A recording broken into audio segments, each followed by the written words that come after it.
just listen to music. Yes.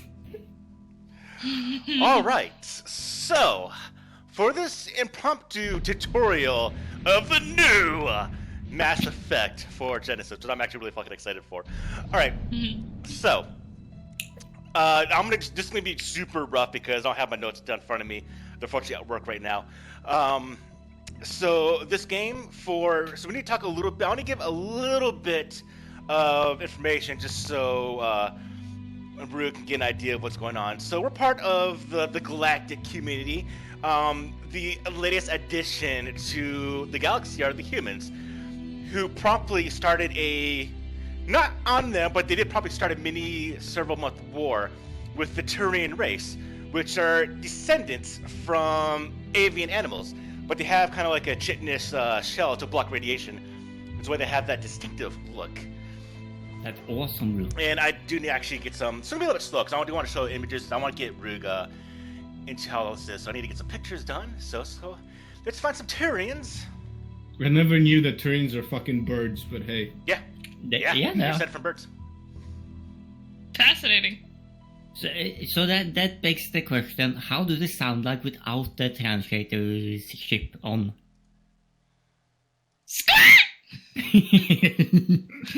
Okay. Anyway. By the way, regarding Asari, that was talked about earlier about the biotics. If you play the DLC with the Protean, he actually explained that the Proteans gave the Asari the ability while they were very young. Cool. So this is just standard. I mean, obviously we can see the Turian from Titus' picture, but here's a larger image of Turians. It's almost like a metallic shell that is over the face and body, and it's not really protective in a sense of stopping physical things, but it's meant for radiation from their home world. That's a female, by the way. Okay, well, that's fine. Yeah, the males have head crests, which is not on this, but it's the same image you'll see. Same idea you're getting. So, yeah, there's a small war that was brought up by the Turians and the humans because, well, the humans ended up finding a mass relay. And these allow very, very fast transportation around the galaxy. It was multiple relays they activated. Yes, they've activated several. I think it was like 317, but the ones they found actually, the humans found, was the one that was on a moon around Pluto. Oh yeah, okay. So let's get an image of a relay. Now, I was reading sources, and one of the sources I read said relays are about 9 miles in length, which I don't know if that's true or not. I have no idea about this game. I don't think they're 9 miles in length, but so this is a Mass Effect relay, and essentially, as we talked about with you, Rook, the element 0 or EZO, which is the element that can create Mass Effect fields, which either lower or raise mass. This was allow ships to travel extreme lengths of distance. Now, these relays, which are assumed built by the Protheans, because there's Prothean ruins around the galaxy of this super advanced, extinct civilization, and everyone thinks that the Protheans were the ones that built these. There's a Prothean base on Mars, presumed to actually watch over humanity as they grew, when there were Neanderthals, essentially. But these relays in the center is a giant thing of, it's a Mass Effect, it's a, what is it? It's element 0 core, which is like a little glowing particle system. And that is what sends ships off into just unknown destinations, or known destinations. Well, the reason why the Turians and the humans went to war is because, or before the war actually broke out specifically, but why the battle happened, the First Contact War, was when humans found the first relay and started exploring the galaxy, started colonizing the worlds. Well, they just exploded in exploration. Well, they finally found a relay that was being patrolled by the Turians. And the Turians were patrolling because it was actually against the law to activate a relay if you don't know its destination. Now, because a large war started about 1,000 years ago that almost wiped out the civilization, or the galaxy, by the Arachne. We'll get to that more later on. But essentially, because of that relay going to their homeworld, and it literally stirred up a hornet's nest. After the Arachni were essentially went extinct themselves from battle, from the war that happened, the council that rules essentially all the galaxy around their area, which is essentially the entire galaxy for the most part, or half of it, they outlawed using relays that they don't know the destination towards. And so when humans came along and went to activate a relay that had no known destination, the Turians immediately attacked them. I was several ships, the human exploration ships, and the Turians exploded and blew them all up except for one that went back to a human colonized planet, where the Turians went back to, invaded the planet, and essentially conquered them, expecting that that was their civilization, thinking that's what the humans extent. Well, the humans actually had an armada. They built a fleet because when humans realized, hey, we can explore the galaxy, we probably need to build a fleet to protect ourselves. And so the Turians are expecting humans to come by with warships. A human fleet came by and just beat the shit out of the Turians. Well, the Turians are actually a very, very advanced, I don't want to say warlike because it's actually a bit peaceful, but they're a militarized race. And so right before a full-scale war blew out between the Turians and humans, the council said, okay, step back, stop the war, and then they actually showed humanity, hey, there's more species in the galaxy, you're not alone, stop being assholes. But because the Turians shot first without even saying anything, they made the Turians pay for all the damages they did, which is why right now, this incident happened, I think, roughly 15 years ago with our game time. So even though the casualties on both sides were only around 600 people, so not many in the scheme of like space and the civilizations that cross planets, but because it was several months, there is a bit of slight bad blood between the Turians and the humans, but for the most part, everyone's kind of, okay, let's work together. There was just a really bad misunderstanding, accident, and they're trying to make everything work out now. Now, the Council, this is going to why our game isn't taking place, the Council, seeing humanity, seeing how aggressive in their ingenuity and just how almost ridiculous they are with exploring and just expanding, they're starting to gain a bit of influence. And with this, they actually granted humanity an embassy on the Citadel, which has actually made a few other races pissed off because they've been waiting for 20 to 30 years for an embassy, and humanity was granted one in 10 years. Less than 10 years. They granted one in 9 years from the First Contact War. And this made a few races pissed off the Volus and some other ones. And obviously, the Citadel is actually the background picture you see on here. But let's get a very big picture of the Citadel to give an idea. So this is a bit of a war session, yeah. You can just close all the video windows and you can see it. I want to give her a full-size picture, though. Citadel is fucking... That's what it looks like from the inside. That's what it looks like from the inside. Just one thing, Hursk. Yeah. The Turians, they think Shanxi was the capital. Yeah. Because they knew about Earth as well. They speak about it with a prisoner. Okay, so they knew about Earth. They just thought Shanxi was the capital? Basically, maybe they realized after interrogating human prisoners at Shanxi, but they knew about Earth. Because if you play the DLC in Mass Effect 3, you can see a recording from the Shanxi occupation. Okay. So here's a good way to look at this picture, Rug. Go ahead and close all the images you have, so you see the background. So you see the city and the skyscrapers and the towers. So that's one arm. Now, if I remember correctly, I think each arm is, I want to say 13 miles long. I could be wrong. But that is one arm. One arm holds essentially one species in the galaxy. Some are mixed, but they essentially are meant for one. And so that's what you look like from the inside. And the actual full image from the outside is this right here.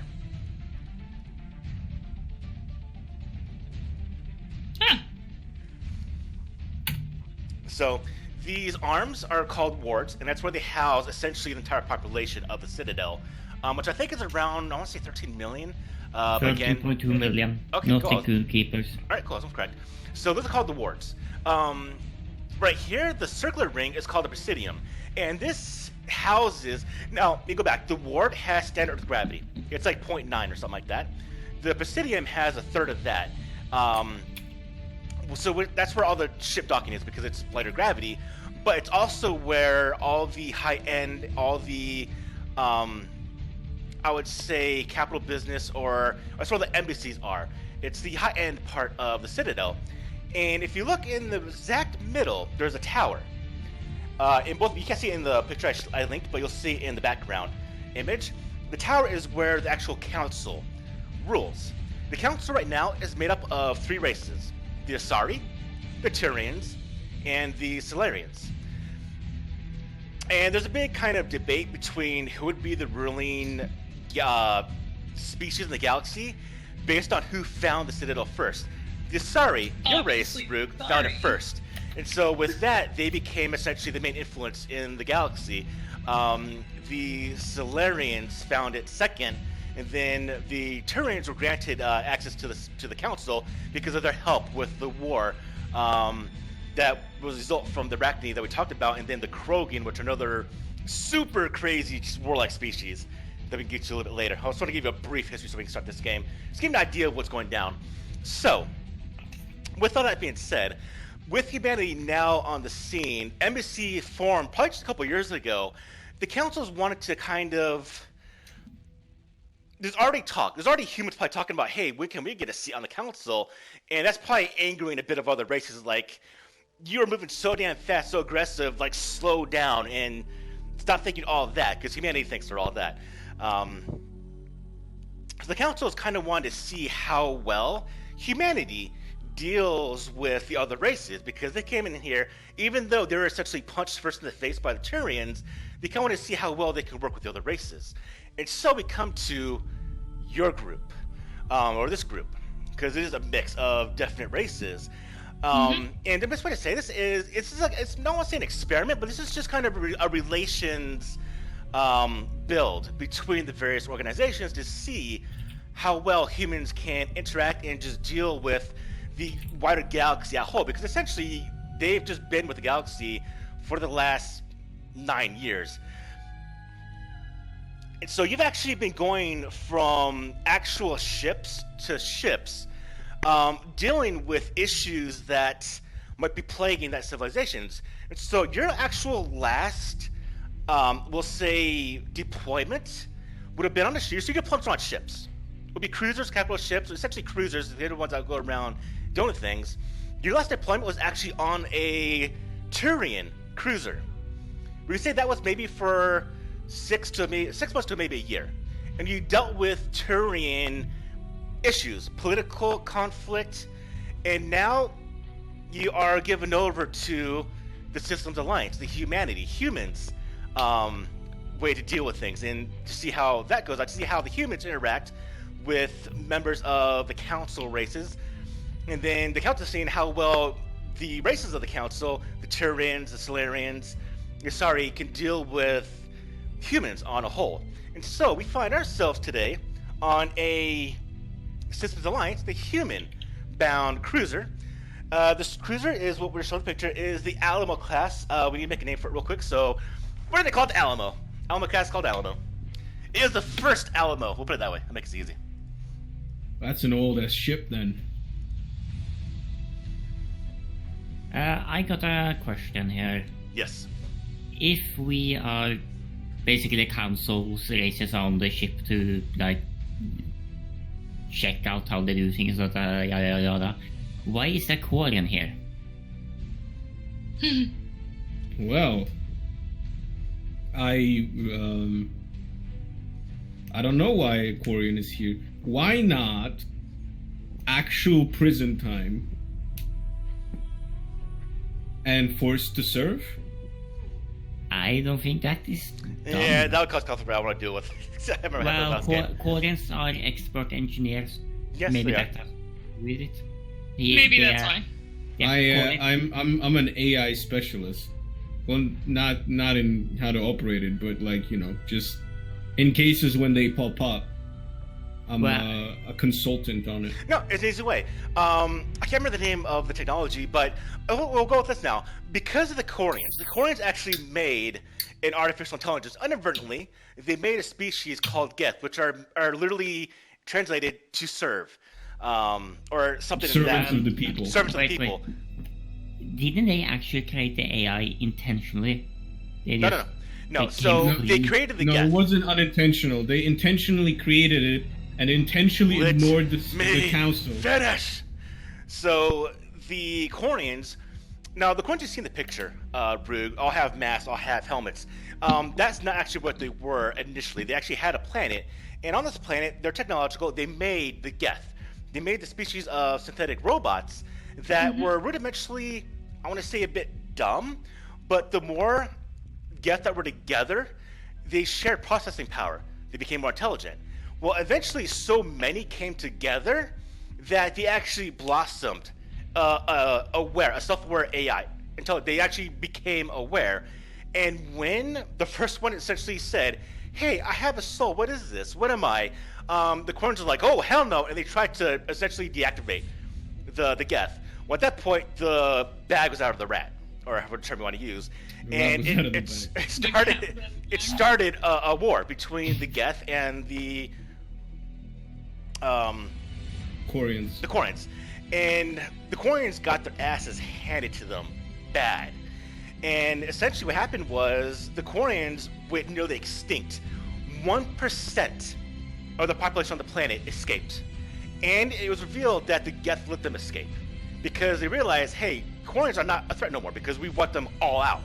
So the Quarians let the Geth let the Quarians leave the planet, and then essentially they made a blockade and a territory around their new essentially Quarian or their essential Geth territory, and they would destroy anything that came within.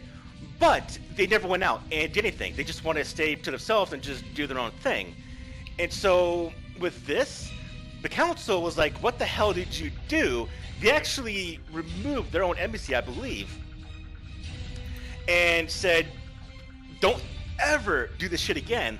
But because of the Geth problem with them becoming aware, two things happened. One, they were afraid that the Geth were going to invade, but they never did. So it's like, okay, interesting. And second, they made heavy restrictions, illegal for the most part, of any artificial intelligence work. Can I clarify? Yes. Because AI was outlawed long before the Geth came around. The council has specifically warned Quarians multiple times that they should stop the virtual intelligence and AI research to make the Geth, and Quarians ignored them. And then the Geth happened, and then the council was like, well, we told you, and fuck you now. And then they kicked them out of they removed the embassy, kicked them out of the citadel, all that jazz. And the Geth specifically chose not to eradicate Quarians, even though they had the opportunity, because they were worried about the repercussions of, eradicating an entire race. And they were worried that the other galactic community would then, counterattack and attack Geth in turn. So they kind of was like, you know what? Let's put the brakes on this runaway train and just chill in our corner of space. Anything that goes into their space.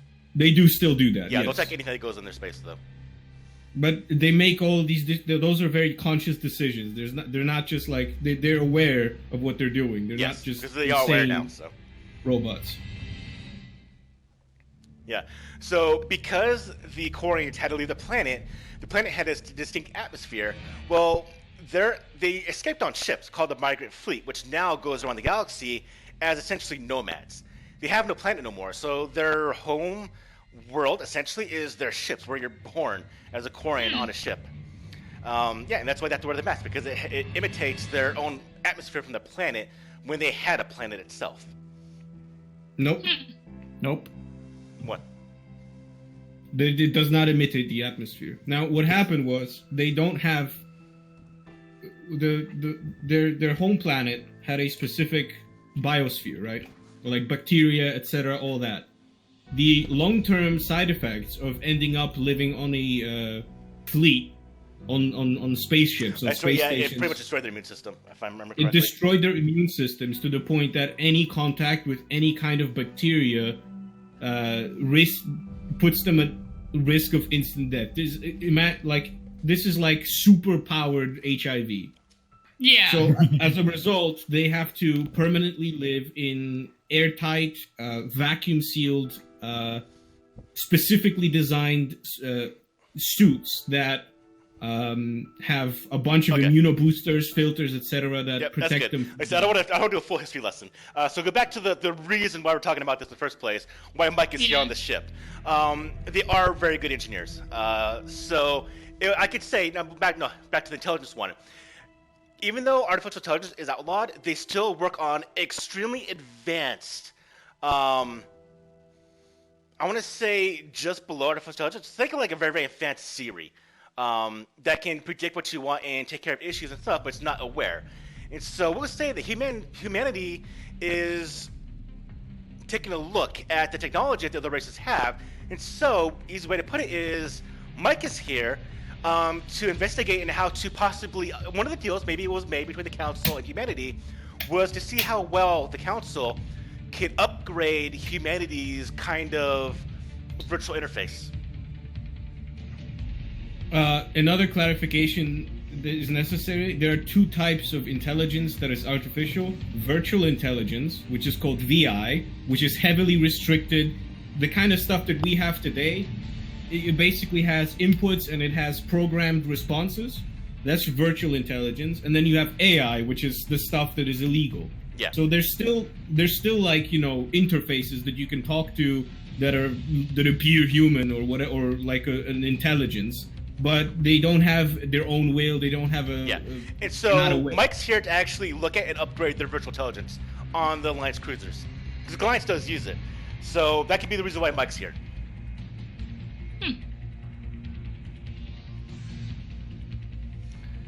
All right, so that resolves Mike's issue. We can go to the Turian of the group, which is going to be, I believe, Titus. Hey, Aragorn. Yeah. What you do want to explain the character, man, or why are you here? A little background stuff.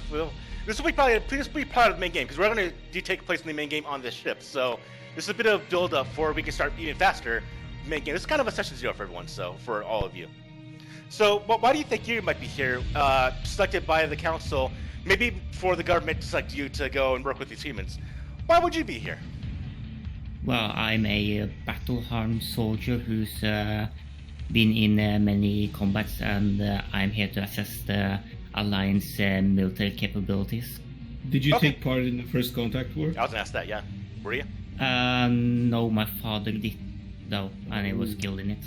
Okay, all right. So you have some beef there. Okay, all right, work with that.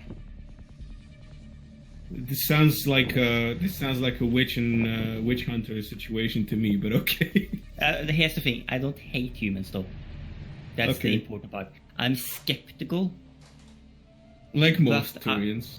Yeah, but I don't hate them because I know what a soldier means. I know they can die in combat.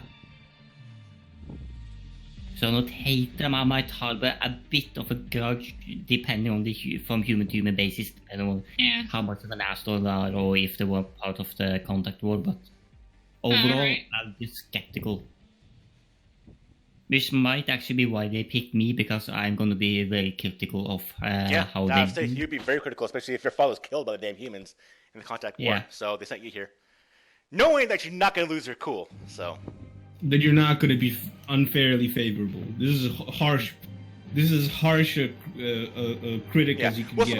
We'll say like the Turian command want a authentic assessment of how humanity deals with conflict. That's why you're here. You're here to see how well they handle stuff like this, and how well they are, how well organized, their training. Now, obviously, the N7 program is around, which is essentially just a very, very high-end military training program. And I can't remember this correctly. Correct if I'm wrong. Is the N7 only humanity, or is it any open race? Human. Okay. Human. Okay. So you yourself are a bit curious, because there's not many N7s, I believe. At least the most well-known is Alec Ryder and then Shepard, which is either just a bucket he's here now, or maybe I don't know if he already has it, but that's besides the point. Let's go to this. So that's why Titus is here, and that's why Mike's character is here. Now for you, Rogue. Now I need to start learning names. So we got Titus. I don't. We have Yeah, is it Vassell? Vassell. All right. Mhm. So I don't Vassell, think I you know what you know a about lot the of world the- so far.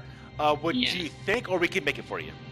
I mean, with what I know, I guess I don't think I would be stable enough of a person to necessarily be sent here, like, to overwatch this. I don't think I would be that responsible of a person. I guess they choose you as the best alternative to a Krogan. Yeah, That I is an suppose. orthodox They don't want Krogans to be here. So they sent an Asari with a Krogan's father, like an intermediate step. Yeah, seems like it. Because I'm in the matriarch phase, so she's not she's focused. She's not gonna just like wander off somewhere. It'd also be a good way to see, for the council again, to see how well humanity reacts with each individual race. That's why we have almost one of every race on this ship. You're On your old, group then. is, well, together. You're very old. Yeah. She has Well, seen her there's- time. Well, wait. Am I remembering this right? There's like. Oh no, excuse me. It's matron. Excuse me. No, so you're middle. So you're just I an got- adult. I got matriarch and matron confused for a second. Yeah. Matron is the middle, and matriarch is Yeah. when you're 1,000 years old. Yeah, I have it written down on my sheet.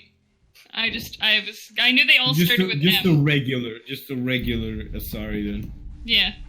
You're an adult, basically. Yeah. I just know that Middle-aged. I know from reading it that like Maiden was tempted to they tend to wander off and be like really curious and shit, and I'm just like, eh.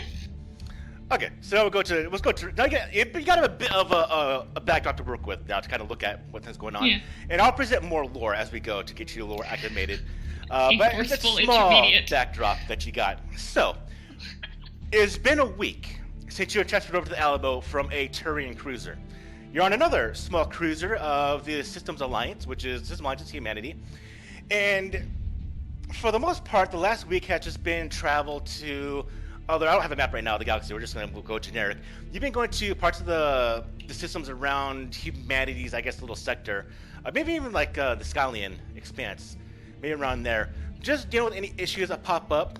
Now, your ship, the Alamo, does have a complement of 60 crew members, has 20 Marines, 20 hardened human Marines. And this has been the first point of minor conflict because some of the Marines also were within the First Contact War. And so when you were brought aboard, for some of these people on this ship, this might even be the first time they've seen in person an alien. Obviously, they're going to see them through the TV or holograms or however you want to look at it, pictures and just recordings, so they know who you are. But for some, this might be the first time they actually see you in person. And so, just to make this start off, because we're a bit at 11 o'clock right now, you all find yourselves. Now, I will say, just makes it easy. You all know each other. You're all put together. Council said, hey, work with each other. Don't screw each other up. And so, you're formed together based on certain interests to other people or just because they think you might work the best together. And you were essentially a council team to go to these various different places. You're on this cruiser now. And so, knowing each other, you find yourselves within, we'll say, the canteen or the break room on the Alamo. It'll probably be one of several. You find yourselves in, enjoying a nice drink or a meal or just communicating, talking about what might be coming up next.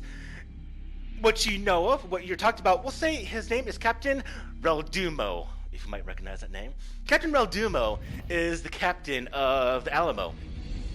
And he has personally greeted all of you, welcomed you aboard, and has informed you that he is essentially on just patrol, going around. We're going to go with the Skyline Expanse. It's a bit of space that has a bit of trouble inside it. And so you're going to the edge of the Skylian Expanse to investigate any issues that might pop up. You're essentially a patrol ship at this point right now. To see what happens because there are various races within that expanse, that territory.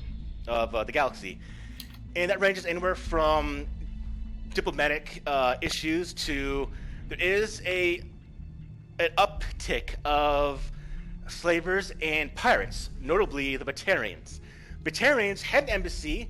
They closed it because they were mad that humanity got a embassy before, not before them, but they got an embassy, but specifically because humanity started going into what they perceived as their territory within the Skyline Expanse. And so it should keep out, and so they had to close their stuff, and they left. But it has caused a big number of them to very much dislike humans. Batarians hate everyone, but humans most Even of more. all. Even more. And so they have gone back to, or maybe not have always gone back, but they've started to, again, doing some bad shit. And so your ship, for the last couple days, has been heading towards the Skyline Expanse. I need to figure out how the timeline, time-wise, it goes from one side to another side. But you're inside the canteen, you're inside the break room enjoying a drink, as the three of you are sitting at a table. Around you, there are various workmen, various officers of the Systems Alliance. Some give you some notice, some don't care no more. Some stare for a second or two longer than might be necessary. But for the most part, it has been amiable. It's been nice. No one has treated you outward hostility, and they've been polite and just kind of want to get to know you, since you're going to be on this cruiser for a set amount of time. So, before I get to any further, would the three of you wish to parlay any information, say anything amongst each other before we continue?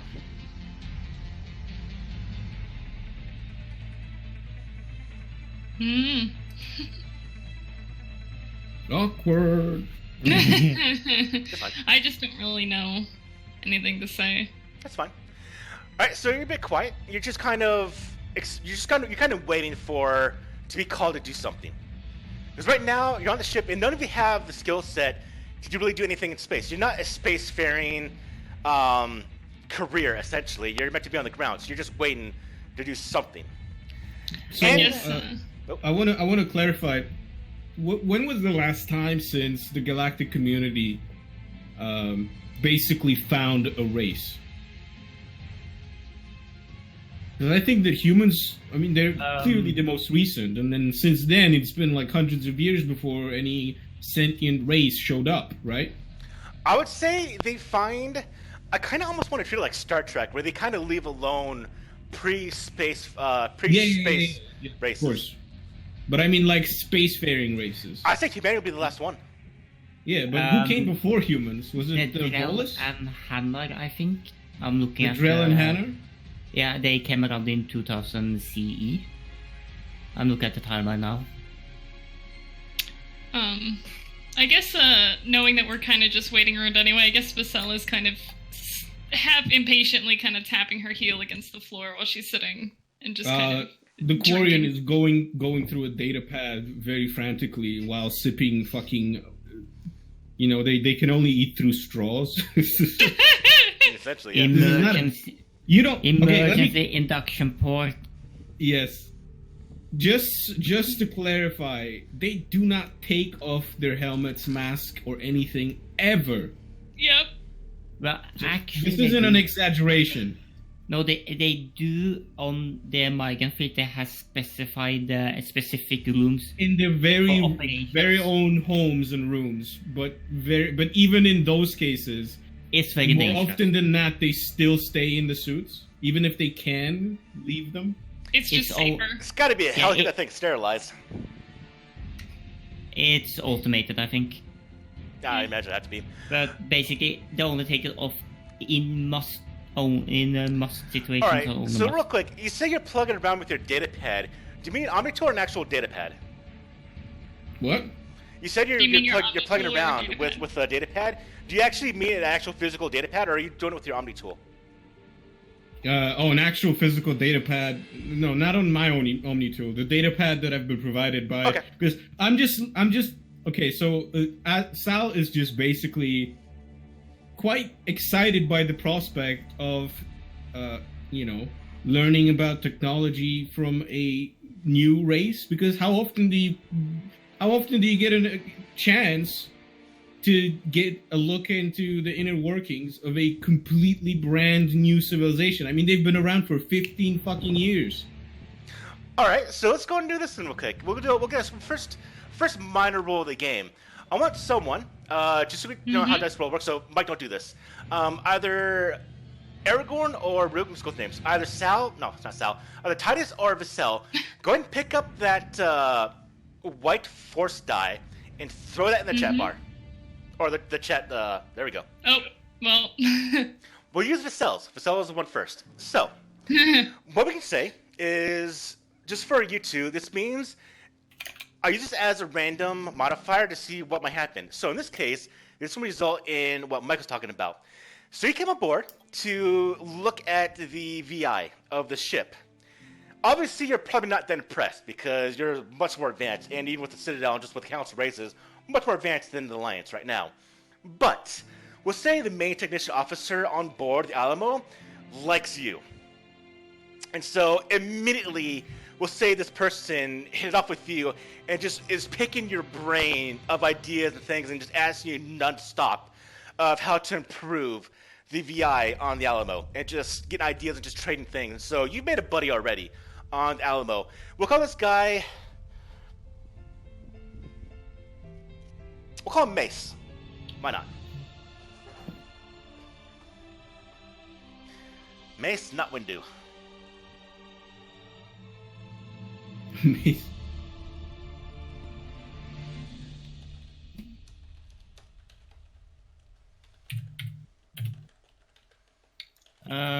My quick question.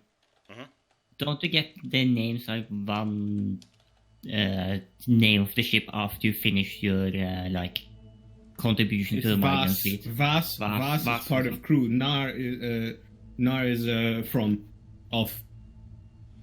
Nar and Dar is just like, it means that I've been born on Andar. Okay, hey, I found it.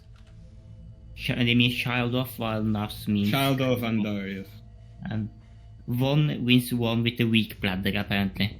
Vas is crew of. Yeah, and I just seen a list here. Von is an insult. Yeah, one who has a weak bladder. Alright, so you get a bit of beeping on your Omni tool there, Sal. What? You get a beep, you get a message incoming on your Omni tool. Because it can be used as essentially a communications device also. Yeah. And so you flick it up, and essentially what this looks like is, as I already mentioned with you, it's a very, very, very advanced cell phone with some other capabilities. And it has a holographic haptic interface you can essentially touch and look at. And we'll say Mace just sent you like 13,000 lines of code to look at to improve to improve a bit of the functioning of the V on the ship. You're just like, well, how do you react to that? He's been trying to like pick your brain apart for the last week of improving this thing. So he's been sending you like data strips and just code like non-stop, and just kind of, hey, does this work? Is this better? How do you think about this? And just non-stop asking you for ideas. I just read it and intently, and I kind of stop suckling on the emergency induction port. Because I'm so absorbed by reading the code, and from time to time I'll. So you yourself, I'll grunt. What do you think about humanity, about humans? Of me? Yes, well, yourself. I told you, Sal is extremely excited by the prospect of meeting a new race. Okay. Because everybody, okay, so from I'll tell you where I'm coming from. Most of the Citadel races have a particular opinion of Quarians. But this is a new race. They don't know the long history. They don't particularly care about what Quarians have done before. And just to clarify even further, this isn't just about the Geth, because the migrant fleet, given that now their homeworld is basically a bunch of ships, they need resources. So they travel from place to place, and sometimes they piss off other races because they start tapping into their resources. So they're kind of just like, the margins of society. They're constantly being a baller to everyone. So he's he's excited by the prospect of being able to communicate with a race that does not have any prejudice. It's like fresh eyes on them, essentially. Yeah, it's like, I can actually make I can be friends with people and without them, thinking that we're fucking trash. Because you'll find the occasional, like, Solari or the occasional, not Krogan, but Turian or Asari that might be friendly with the Quarian. But having an entire race that might be friendly to you, I guess that might be something. Yeah, I was gonna say, I don't think Vasil really knows or cares that much about what happened with the Quarians. Probably doesn't. No. Yeah. Because given that you live for like 500 years already, the war with the Geth was like 100 or something, 200 years ago. So, I mean, you probably wouldn't. Nah, here's a question. That was quite a while. Here's a question for you, Vasil. Mm-hmm. Were you close to your father at all? Did you ever know him, or was your mother, boom, you're born and she took care of you and that's it? Did you know your father at all? I feel like she probably did. Okay, well maybe the reason why he carried the big ass hammer, I would say you might have outlived him. Yeah. So he might have lived to the hammer. Which brings us another question. Would you have a beef with Turians? Remind me, how were the Krogan involved in the... So, the Krogan involved in the war, so remember we go back to the Arachne, the insectoid race that was opened up because it was a mass relay to their world, and it had them invade. Essentially, it opened up a bridge for the Arachne to come in and just start messing things up very, very bad. They almost won. They almost wiped out everyone in the Citadel. Well, as the Citadel were fighting, they discovered a new race, the Krogan, which is what your father's race was. These were essentially, they are barbaric now. They were a bit more technologically advanced before they kind of nuked themselves into oblivion. But they have a reproduction cycle where females can lay essentially 1,000, I don't want to say eggs, but they can make in a year 1,000 children. Yep. And so they can expand like none other, and just the way their physique are, they are extremely strong and would be great troops for the Arachne War. And so the Solarians uplifted them. They gave them technology to have Mass Effect fields and brought them to the galactic stage.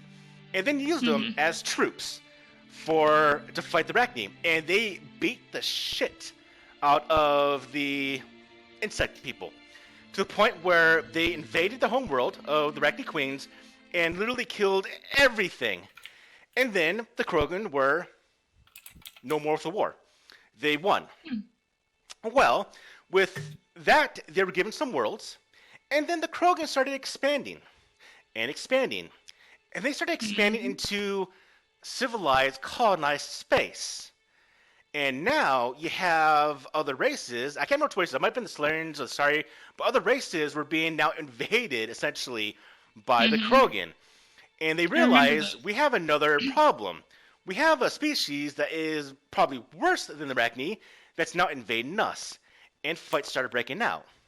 And before it went really bad, before they realized, hey, this might be actually worse than the damn bugs, the Solarians developed what's called the genophage.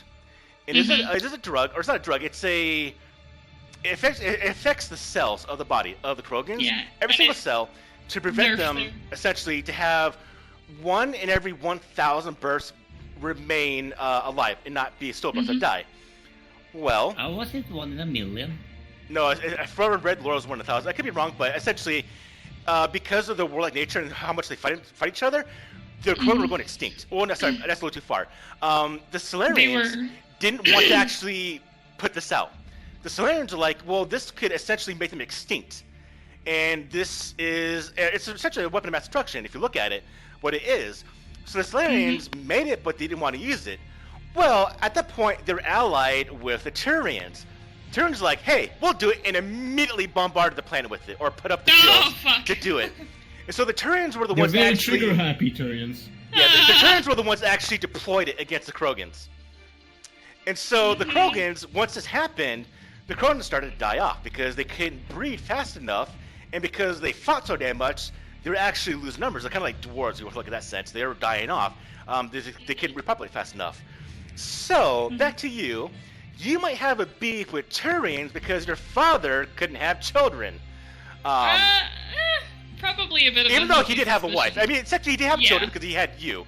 So but I feel just like because you would be a bit familiar with his speech because you technically are his daughters, so. Yeah. I think it's I think the fact that I am his kid kind of makes it a bit of a softer blow, but probably a bit suspicious. Okay. So there might be a sidelong glance from Vassell to Titus.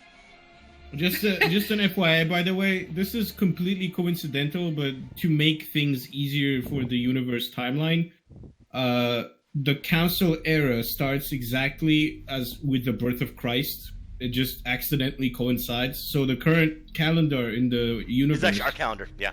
Is lined up with the human calendar. Yeah. So, like in 1969 or whatever, we landed on the moon, etc.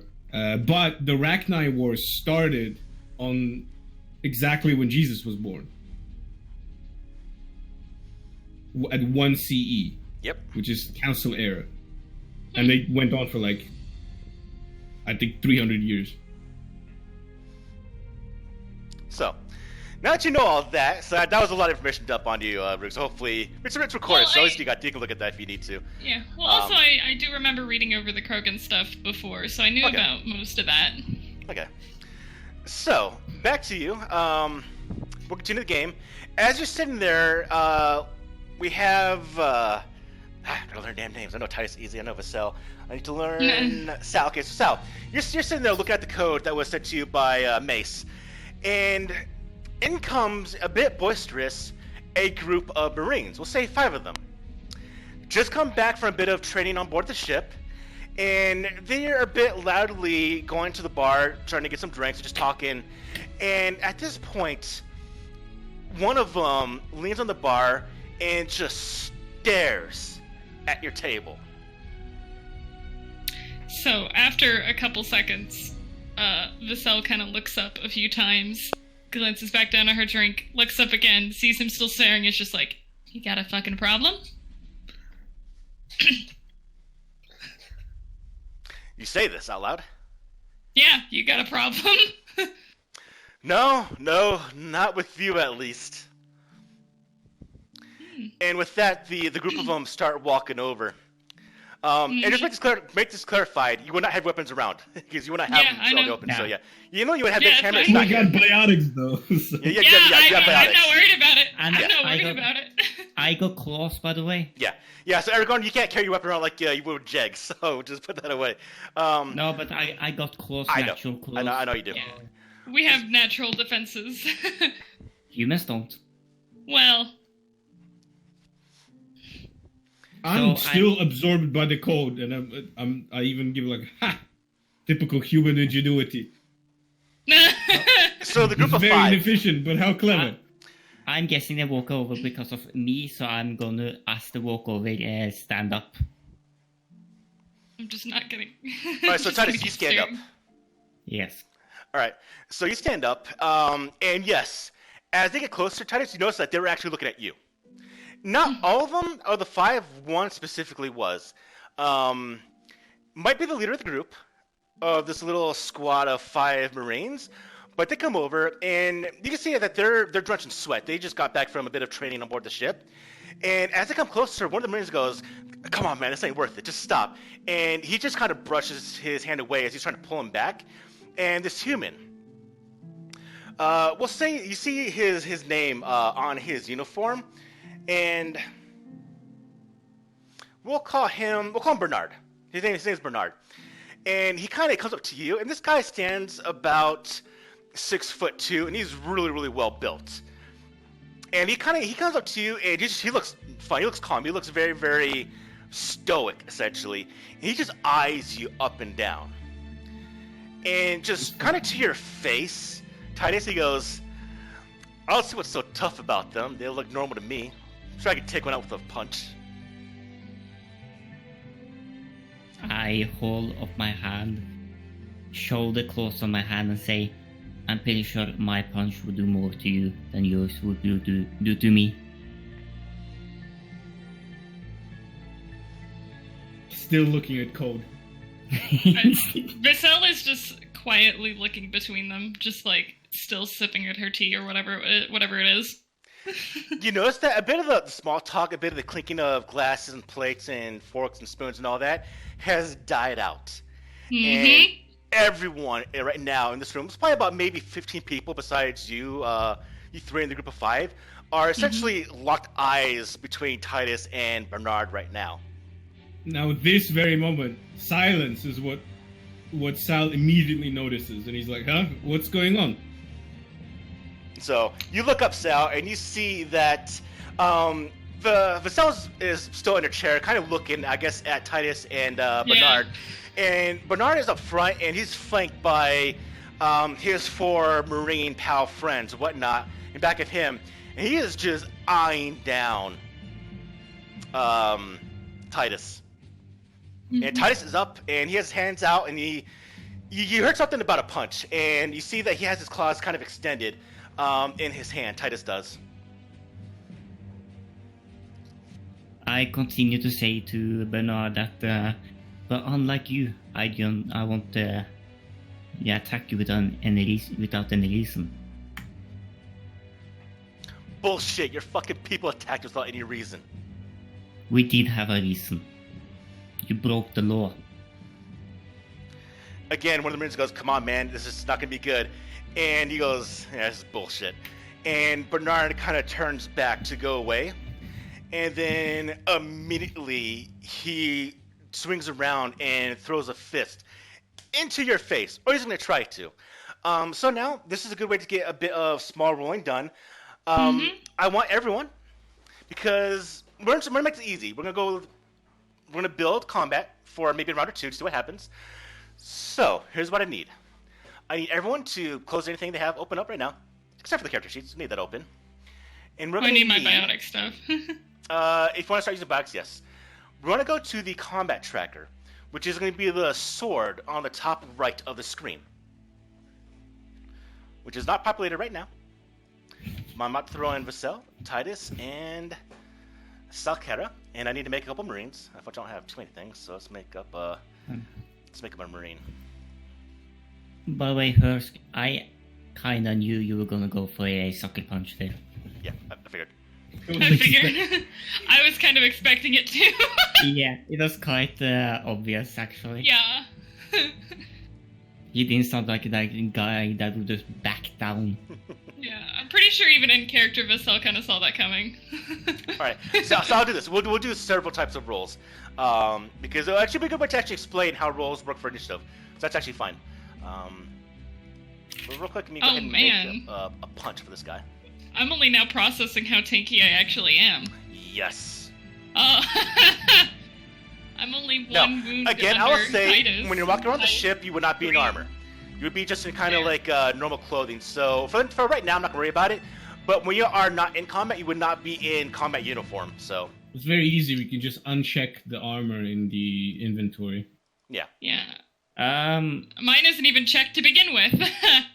Mine either. So I don't have to care about it. I guess I will uncheck. I'll uncheck mine. Well, no, I can't. No, actually, I wear it at all times. I forget. Yeah, you literally can. And I think it's actually normal to go around in armor. Yeah, at least when you're playing the game, you do. Everyone is most of walking around in some form of clothing. Well, yeah, but we're kind of chilling right now.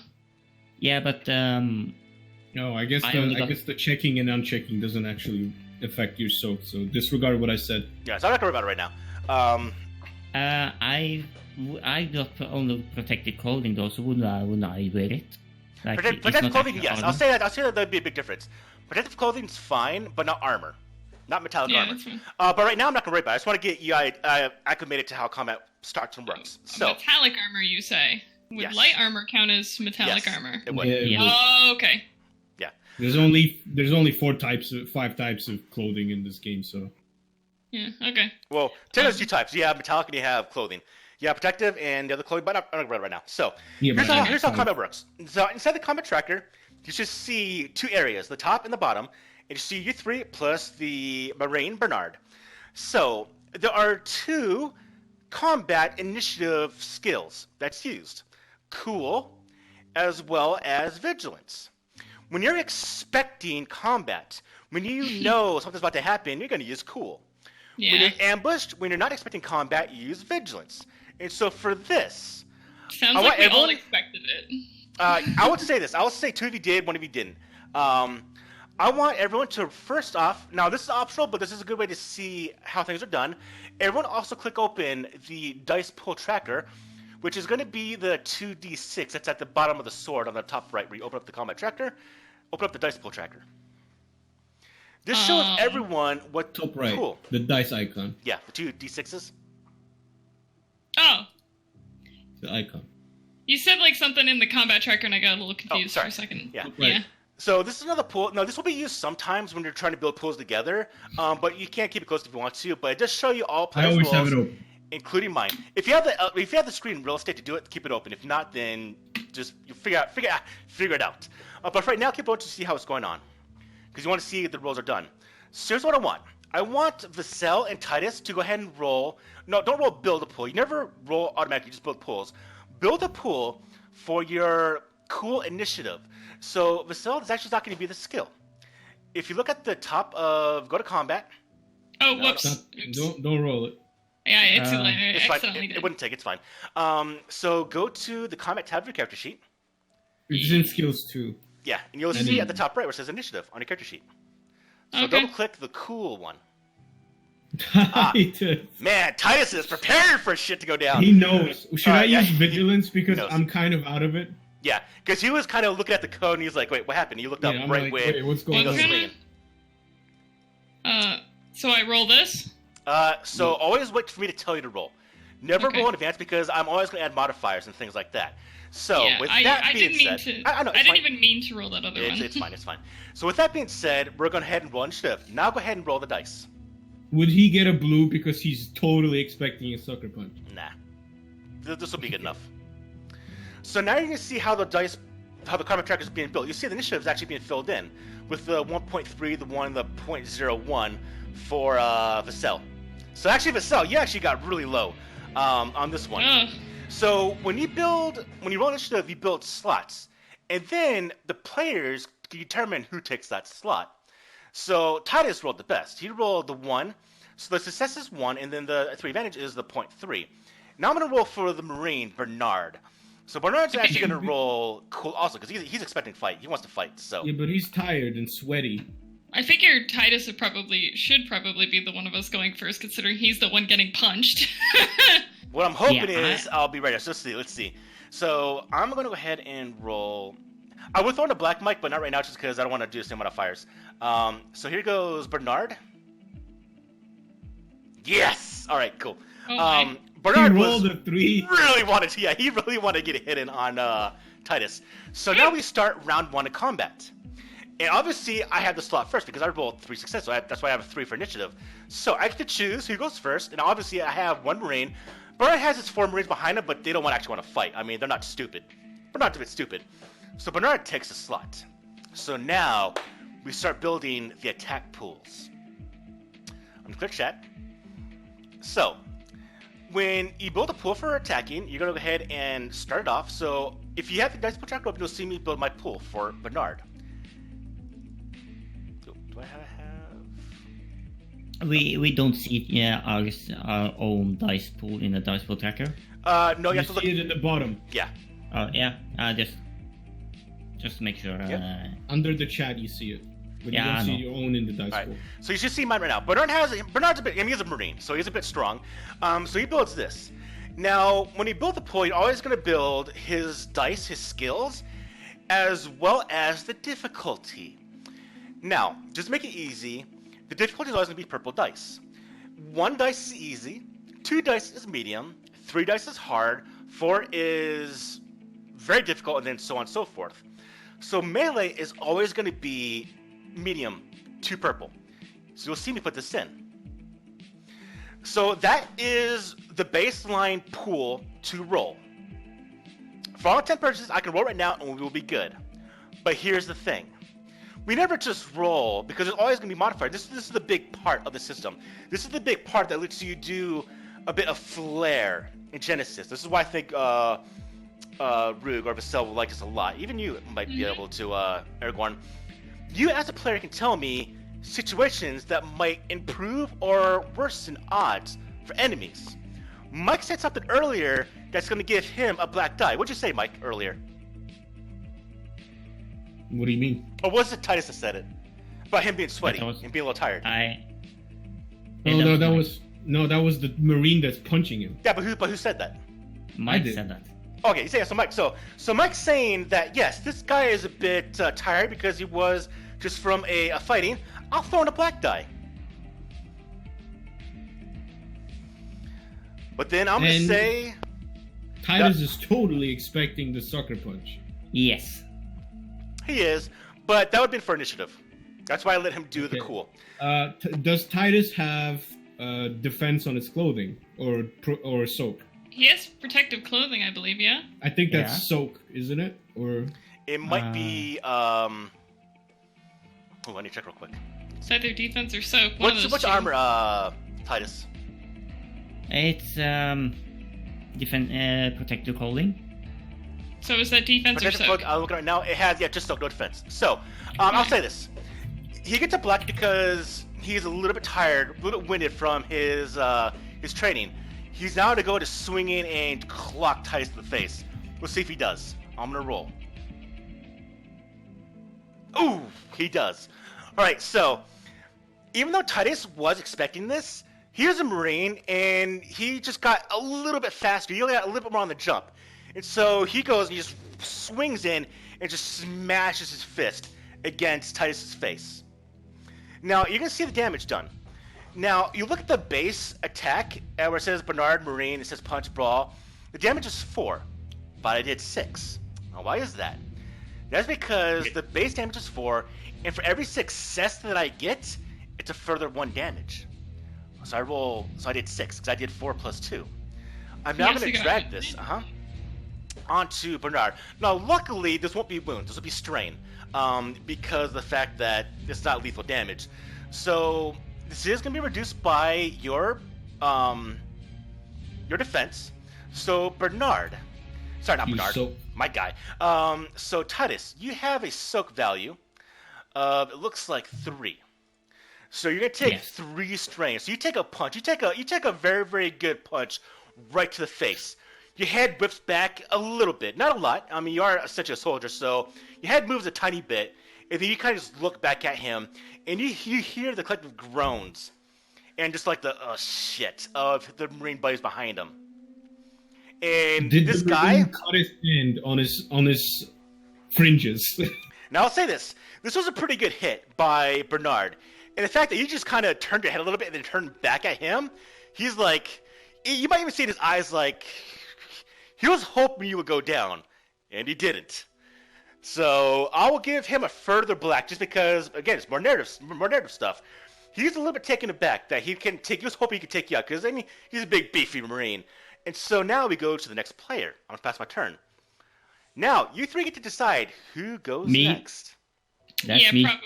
Probably Titus. All right, so in the combat tracker, Aragorn, go ahead and click on the dice that's next to your name. There we go.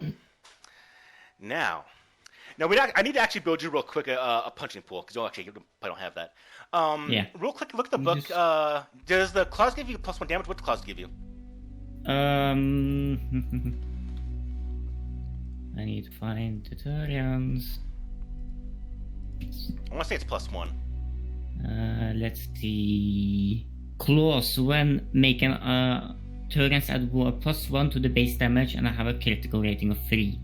Oh, okay. So the critical rating is what it does. All right. So you actually do a little bit. He's actually a bit stronger than you, Titus. But you can definitely hit him back. So Titus, you'll see in your combat tab is an actual. There we go. Is the claws. Go ahead and build your pool for claws. All right. So obviously we saw Bernard was a bit more trained, but this is not what Titus' training is for. So again, Titus. Because this is melee, it's going to be 2 purple. So throw in 2 purple. Alright, now I'll say this. This guy is a bit winded. Put in a blue die. Now, he got intimidated. Now, this is stuff you can say, but I'm giving you a hint right now. He's not really intimidated, but he's taken it back because he was hoping that he could just drop Titus, but he didn't. So he's a little shit moment. Throw in another blue die. Now, go ahead and roll. Oof. Ooh, okay. So That is the worst roll you could have possibly got. So, you go to swing back at him, Titus. Now, you are a soldier, but you weren't really trained in the brawl aspects. You're a phenomenal marksman, but unfortunately you're not a phenomenal brawler, which Bernard is. So, you go to swing at him, and he actually deflects the blow. And now, with this happening, he gets a grin back on his face. But Wait. let me go. But even though you failed to hit him, you did get 3 advantage. Now, 3 advantage, I'm going to share a little window. It does show you what you can use with advantage in combat situations. And this is where I a pray 3 is big enough part. to knock him over. Yeah, this is where a big part of the nerd effects can happen. Yes, you could knock him over. But let me share this little picture real quick. Now, this table is not exclusive. It's not only this. You can make up effects. You make up things that are similar in levels. Let me get the table real quick.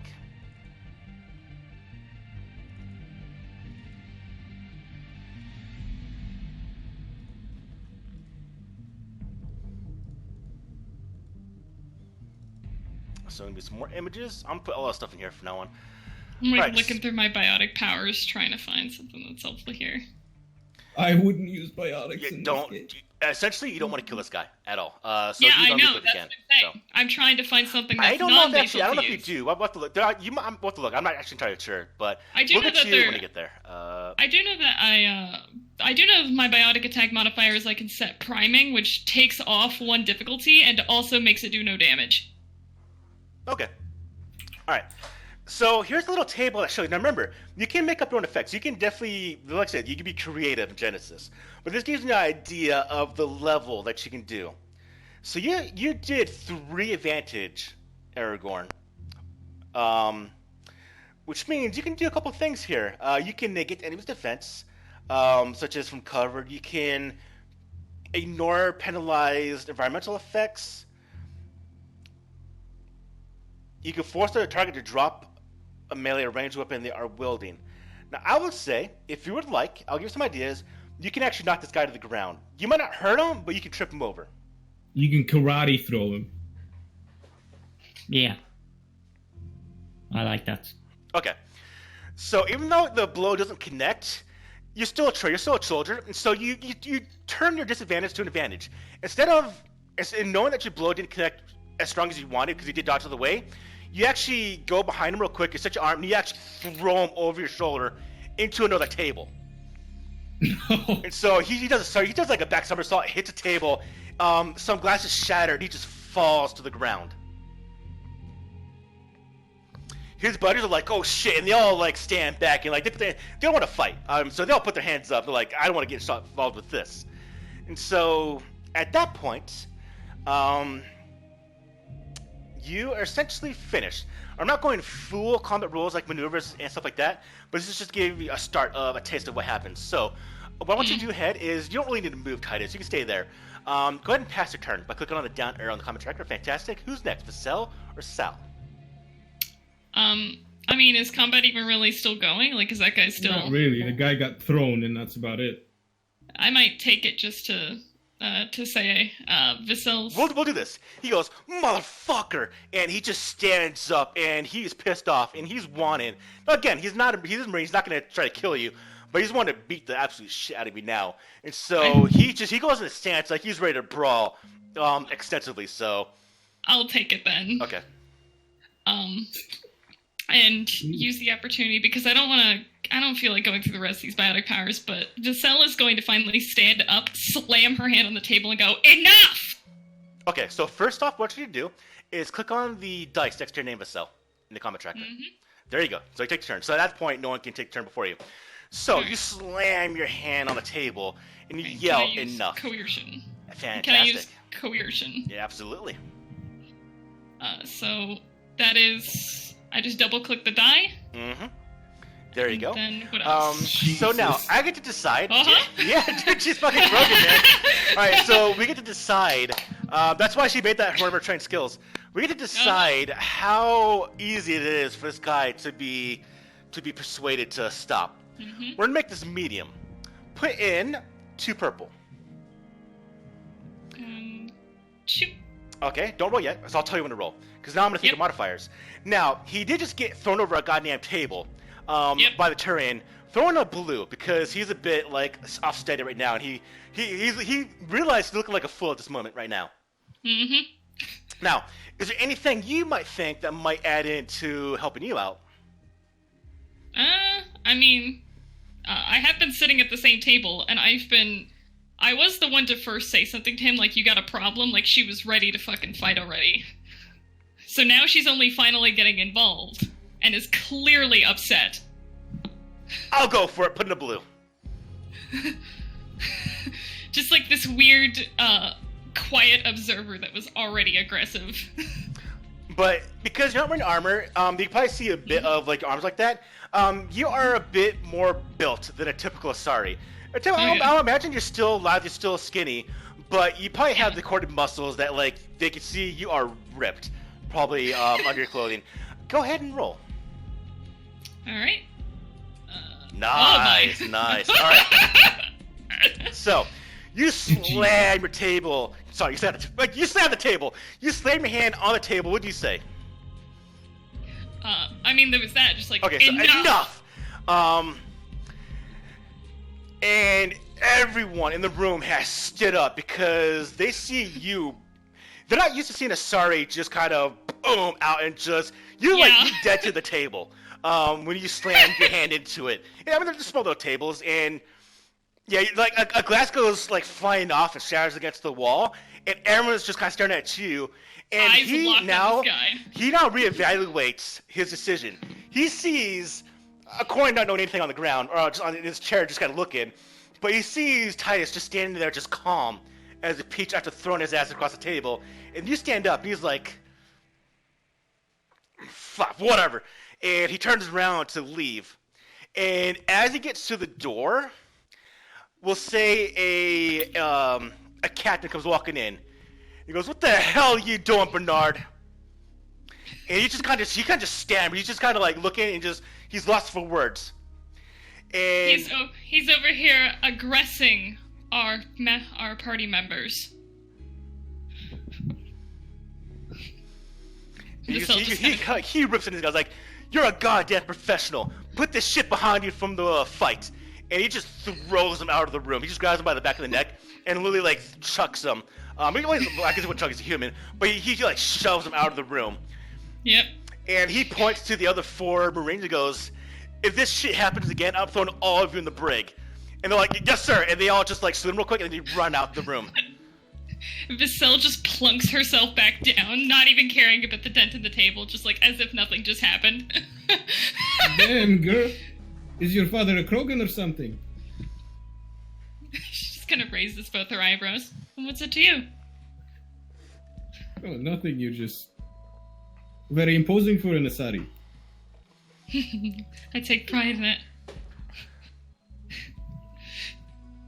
And she just kind of glances over to where her tea had smashed against the wall and kind of has a slight frown. I'm just gonna say this. Sal is partly unaware. Yeah. Partly unaware of, like, he's living in his own fucking world. Most of Quarians do. Mm-hmm. So he isn't very up to date on the whole first contact situation. Mm-hmm. So he's not fully aware of what this was about.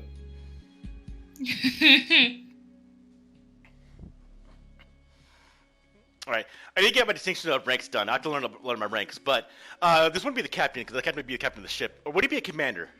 Would you know Mike? Or Aragorn? Would I know Mike? Yeah, with the captain, with the main guy, would he be the commander or would he be the captain? It depends on the if it's the Navy or if it's the infantry. It's the Navy. There's no, I mean, Usually it depends on the size of the ships, but there's a bilinear kind of system that goes to it. There's one that's ship specific, and then there's your general rank for the Navy itself. Screw it. He is captain of. We'll say he's commander. It makes it easier. Commander Redumo is the commander of the ship. The way it's called is, I think in the Navy the commander is technically the captain or whatever. But okay, well that's what I want. Yeah, basically, in the games, it's Captain David Anderson that's initially in charge of the Normandy. But that's right, wasn't he? I'm looking at the wiki. Okay, so it's Captain. So it's Captain Rudomo. So the guy in here would be infantry. He'd be one of the guys with the Marines. We'll call him Lieutenant. Call him Lieutenant Riker. I just realized what I just did. So Lieutenant Riker comes to your table. He goes, I apologize for that. I take it nothing got out of hand. Besides, well, he's a lieutenant. He two glasses. He's a lieutenant. No worries, Captain. Everything is under control, as you can see. Lieutenant Riker, not Captain. I don't quite have the honor yet. You're in charge of this ship, correct? No. Just of the Marines here. No, that'd be the Rudomo would be the captain of the ship. All right. Whatever. Disregard this entire conversation. Then I was making a Quarian joke. Lieutenant Riker. I was making a Quarian joke. That flew right over my head then. Because Quarians, regardless of rank, if you're a captain of the ship, you're called captain. So he was a man on the other command. But he's not captain of the ship. No, yes, that's why disregard the entire conversation. Okay. Titus asked the lieutenant if the man was under his command. Fortunately, Bernard is under my command. He's a damn good soldier, but his brother was killed in the First Contact War, so you might understand a bit of his anger. My father was killed in Contact War too, but you don't see me going out kicking people's asses just like willy-nilly. You need to know some discipline. You kicked his ass willy-nilly? Only after he attacked me. Fair enough, he had it coming. I will discipline him, and you have my condolences for your father. Thank you. Some of the Marines are a bit hot-headed, I'll admit. Part of the reason why I am also looking forward to this initiative of just showing my damn boys how to treat others within the galactic stage, because, well, we're at the center of the galaxy no more as much as humanity might have wanted us to be. With that being said, though, I am here for a reason. We've just picked up a distress signal on a nearby planet. Now, I believe this would be a perfect opportunity for the three of you to do a bit of work. I want to send a couple of my boys along just to provide a bit of escort. Again, I want to see how well they observe you. I do know that you, Titus, are here to observe us, so it might be a good way to see how well we all work in the field. Okay. What is the situation then? The distress signal is Turian. Besides that, we don't know too much more detail, except that there has been reports of Batarian pirates in this area. So hopefully there'll be some survivors there. Are we talking about a planet or a ship? Planet is uninhabited, although it is life habitable. But the ship distress signal was Turian. I see. Well then, how long until we reach the destination? We'll be there in 2 hours. Then have your men prepare, and I will have us prepare. Okay, we'll meet you in the lower hangar bay. We do have a M24 on standby. What's an M24? You're gonna make me pull up a goddamn wiki, aren't you?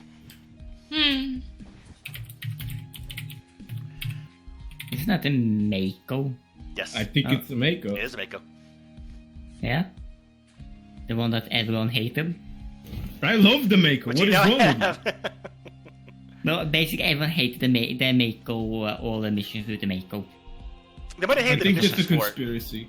By the way, it's the M35 Mako. Oh, okay, M45.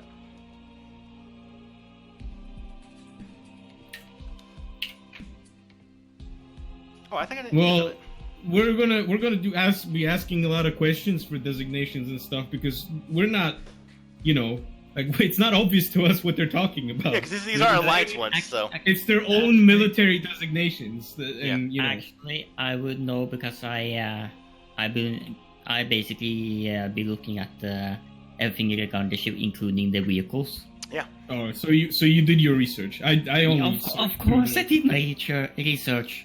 I don't know what you're talking about. I only care about the code. Why does it say M28? Maybe it's an older model. It's M28 Mako. It makes sense for it to be an older model. I don't know because the wiki it says M45. It has. Yeah, but they could have reiterated it in a new. Remember, we're like dozens of years before the actual game time, so. Yeah, so I just had it on the picture. We'll go with this. This is an earlier model. It's not as strong as the one from the actual game. So this is a previous designation, M28 Mako. Or you know what? It'll have to be a new name. What's the new name of this thing? It's M28 what? What should we call this thing? Phoenix. We'll go with that. M28 Phoenix. Alright, so yeah, it's M28 Phoenix that you have ready to go down to the planet. So, before we go to that drop-off time, the 2 hours, is there anything you three wish to do? Think about it, because I need to take a piss. Bathroom break. Ah. Yay. So Titus, what is the first contact war?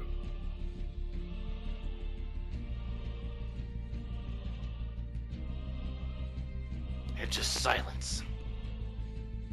I don't know very well anyway. Did you go pee as well? But yeah. I think he went pee as well. It's a collective Got left group hanging. pee. Yeah, I'm gonna go ahead and take the opportunity too as well. Then.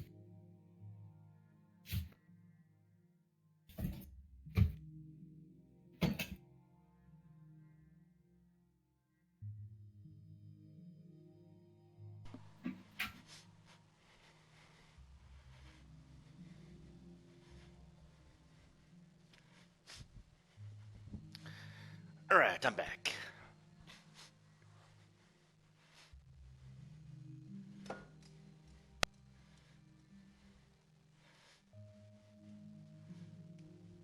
Hey, Ren, you here? Mm-hmm. So what are you thinking so far? It's neat. I still don't know. I feel a little lost considering I still don't really know a lot of what's going on. Lore-wise, or which way? Lore-wise, yeah. I'll bring them up slowly. You'll get a hang of it. One of the greatest things about Mass Effect in general is it is incredibly simple, despite of its size. Like when I was playing the game, it feels so organic and natural. Like they don't have 30 million fucking paragraphs about every fucking race. They have general overviews, but until you get into the details of specific incidents, they don't really have much of a, it's not very obscure. It's just pretty straightforward.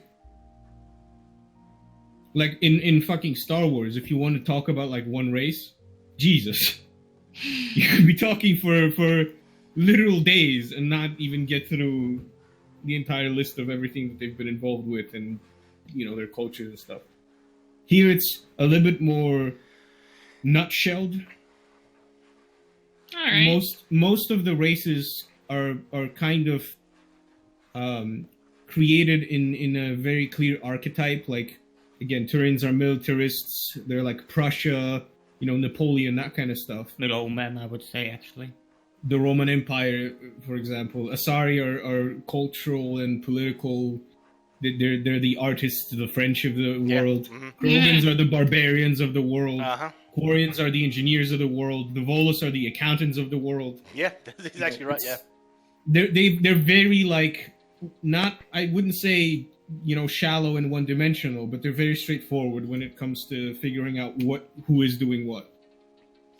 And you kind of get an idea when you look at what race. Like you look at Asari, they're like, okay, they're gonna be artists, they're gonna be very smart and just political. You look at a Turian like Titus, he's gonna be a soldier. You look at a Quarian like Mike or Sal, it's probably gonna be an engineer. So yeah, I mean, you kind of get an idea of what they are just by looking at them. I mean, if you look at Solarian, you're gonna know that they are the nerds. They're scientists. Yeah, they're scientists. They're the nerds. They're nerds. In fact, I cannot wait. This is my favorite thing in the entire world. I cannot wait until Hursk plays a Solarian. Why? Because all Solarians talk too damn fast. And I can do that very, very well. Yes. Jesus. Every Solarian is like a fucking hamster on coffee, just like Hursk. Yeah, so Solarians have a very, very, very fast metabolism. They only live about 30 like to 40 years. Yeah. So they gotta do shit fast. The cool thing about them is they have memory that's very specific. Like, say they're arguing, right? Two Solarians are arguing over something, and they gotta go somewhere. So they say goodbye or whatever. They go somewhere else. Let's say 10 years pass by before they meet again. The second they meet, they immediately go back to the exact same point at the argument that they stopped at. Yeah. And you're like, what the hell is going on? They have like a superior photogenic memory. Yeah. I feel like that makes for like very strange interactions with the quintessential elves, which are Asari, who live long Asari time. are very elvish. Asari are extremely elvish. Volus are dwarvish. Only live 40 years or so. Which is like, I'm thinking about like where you were talking about gnomes. We were talking about like Solarians have only live like 40 years, but have like that strong memory. And then there's Asari who live like 1,000 years, but they take things slow, like elves. Yeah. That only makes them natural diplomats since they live so long they don't have to rush things. Yeah. Why Solarian has a short lifespan, that's maybe why they talk so fast. It's basically they don't have time to spend time talking. They don't waste time, essentially. So. Yes. But since all of the races are kind of pretty straightforward and have like a clear-cut general archetype, it's very easy to intuit the way that they would behave and their points of view, because they would line up with the way that with what they are technically good at. So like a Krogan, if they're good at war and they're aggressive, you already know all that you need about them. Same with Asari and Solarians. It's very easy to get a feel for what a race is like without feeling overwhelmed and not sure about their history or other things. So if you have a guess about what a race is like, there's a good chance that you're correct. So you don't have to, you don't have to be cautious and sensitive about it. Like you can go straight up and assume something. And then if you're wrong, that's fair enough within your character's mistake of stereotype. Aha! Well, that's a big goddamn map. Holy shit. Okay. You do have the individuals that don't conform to the race of Wisdom, but for most. Yeah, there is individuality, but the stereotypes are strong in Mass Effect. Yeah, I would say Garrus isn't the most typical Turian because the Turian are very important about discipline, and Garrus can be a bit. She has no idea who the heck Garrus is, but yeah, it's one of the characters from the games. From the game, yeah, he's very untypical of Turians because he doesn't really care about rank, and he doesn't care about doing things the proper way. He just cares about getting shit done. Yes. I feel like we'll get along. Well, he's not gonna be part of this, so. Okay, so real quick, Can you all see the map? It's loading for me. Yeah. Okay. It's a very big image. It's a big map, yeah. So Earth is right here. Oh, there it is. Ooh. That's Earth. There. And then the Citadel is right here. They're basically a jump away. Also, Yeah, so all you can these see lines you're seeing are the actual mass relays. Or actually, the mass relays would be the giant circle. The orange and blue circle, those are mass Well, they're relays. the paths between the mass Yeah. relays. But they're mass relays themselves and where they can go. So I'm trying to remember what And the a mass scaling relay- advance was. And a mass relay, I remind you, are the jump gates. Mm-hmm. Or like giant cannons that shoot ships across space. More So- accurately. Yeah. The scaling advance is essentially right here. The Petrel Nebula. Basically. I don't know the exact place, but I know it's between Systems Alliance and Batarian space. So I think it's around right there. Or right here. I mean, it's in that general area. So it's essentially that's where you're at right now. It's around that area. What did you call it again? The Did I just crash? I just crashed Fancy Grounds. Holy crap. Whoa. Holy Good job. shit. did you call the area again? The Scaling... Is it the Scaling Verge? I don't remember what it's called. Skillian. The Skillian Verge. Scaling, yeah. Yes. Yeah, the Scaling Verge. Or Scaling. Is it Scaling? Between the Scaling? humans and Batarians. I'm gonna say Scallion, so... There's a wider. The Skylian. Yeah, Scallion. Skylion.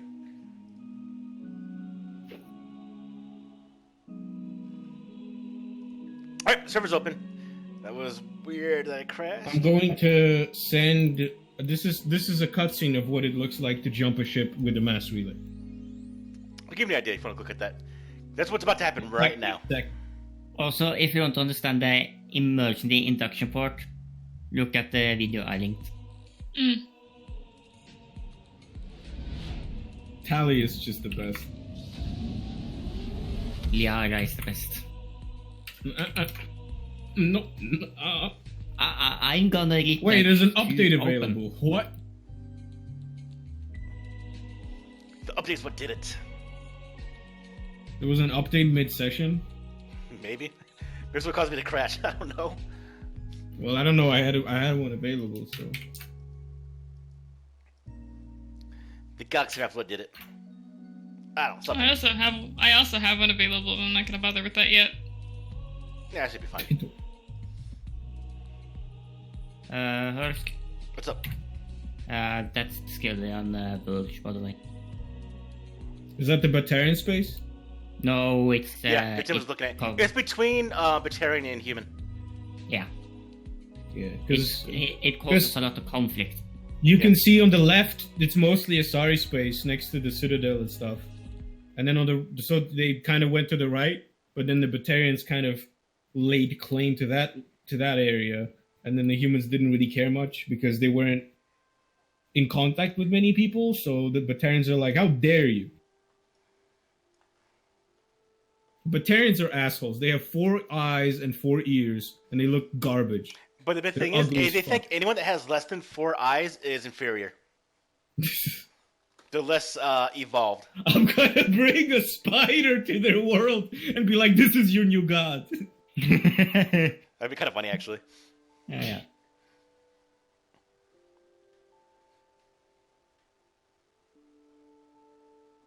What was that? And Batarians are very ISIS-like. They're very religious and very fanatical. They're basically just the worst.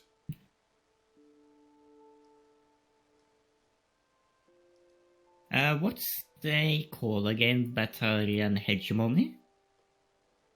Hegemony? Or was it?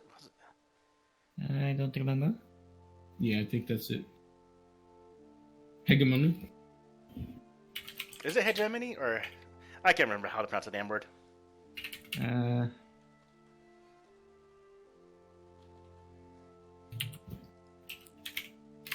Hegemony. Hegemony. Hegemony. I was right. All right. I think you Hegemony. can say it in different ways. Actually. I'm going by Google's pronunciation, which is what I'm going to use when I said originally. Hegemony? Yeah. Hegemony. Hegemony, not hegemony. Damn it. It means leadership or dominance, especially Yeah. by one state or social group over others. So Basically, basically, they're Nazis. first of all, I wanna ISIS go now that the far. Nazis. Well, I mean, it's like a religion. It's They're not their entire race is bad, but just a majority Yeah, of but them are. Muslim people also think that their religion is superior and should be the only one, etc.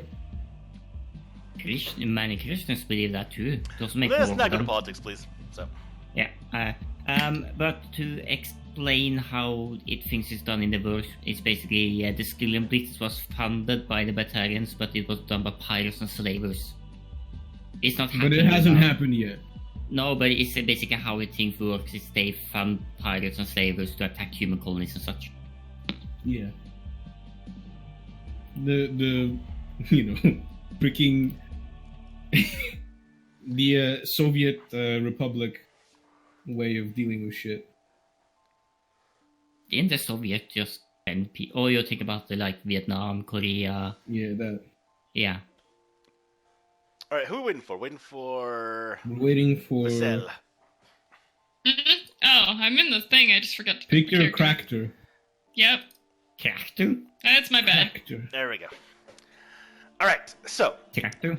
before we continue any further, is there anything you wish to acquire, procure, or do before we go planetside? I don't think so. I would. Lovely. I would go to the captain to get a full brief of the mission. Well, I'd imagine that would happen right before we're deployed. Yeah, I figured that we would. Yeah, but I'm basically going to the captain to in order to prepare. So I'm before the mission, basically. Okay, you're starting to go to Lieutenant Riker?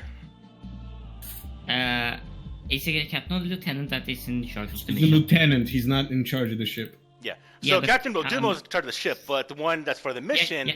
is Lieutenant Riker. Okay, I thought that the captain would be in charge of the mission, even though she's the captain of the ship. He'll Captain of be the in ship, charge I of would the say mission. for the groundwork, would be the Lieutenant.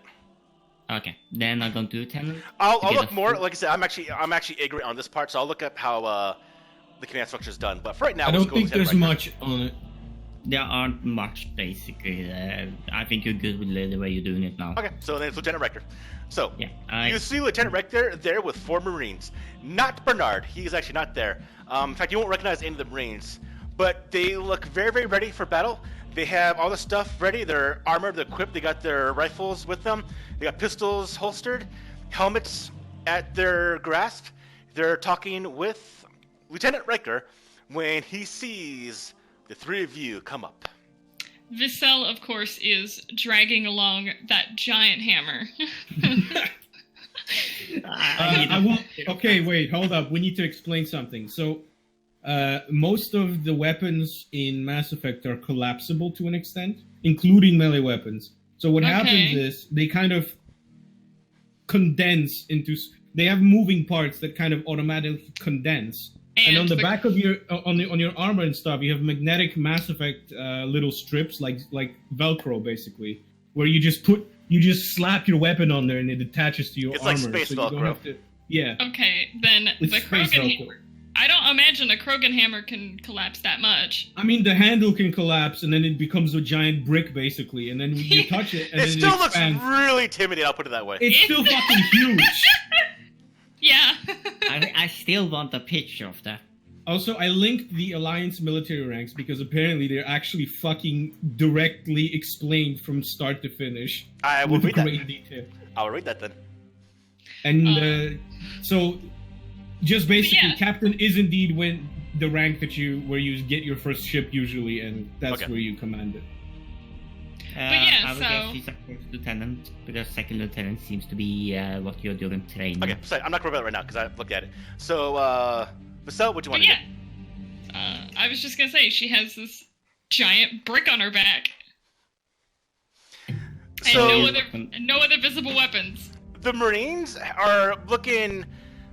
They're at attention. They're looking forward, and they relax a little bit, but all their eyes kind of turn towards. I would say, as much as it can collapse, it still collapsed a little bit, but it's still enormous compared to anything that would be standard, essentially. A Krogan, sure, it fits. An Asari, what? And so, they're kind of looking at you like, how the hell is she gonna lift that thing? But you walk naturally. You walk with a grace. I mean, you're an Asari, so you walk with a grace with this thing. Now, I gotta say, where would you keep this thing at? Because it is big. I mean, would you keep it on your back, or where would you keep this thing? I mean, you said that they just kind of velcros to the back, essentially. So yeah. So they just see this handle sticking over your shoulder. They just so they see this handle and they're like, "The hell's you carrying around?" And then if they see your back, they're like, "What?" But yeah. So essentially, all three of you are now in your full complement of gear that you would need to go on a mission. Love it. And Lieutenant Riker, I'm not getting flashbacks to Star Trek, looks at you there, Titus, and he goes, "Are you ready?" We are ready. Are you men ready? Yes, sir. As much as they can be. They are veterans of various conflicts, so they will be prepared as much as they can be. For what you need to know, as I've mentioned, this definitely is a Turian ship on the surface. We have not detected any type of life signs. There is a broadcast signal being thrown down from various locations on the surface. So there might be a bit of a trek. There are some storms around that's interfering with our communications as well as signals. There are some debris fields up here. We're not sure what happened to the ship, but it might have been a Batarian attack or some other enemy. But I'm hoping you might be able to resolve some of the information and hopefully gather any survivors you might find and bring them back to us. Will do.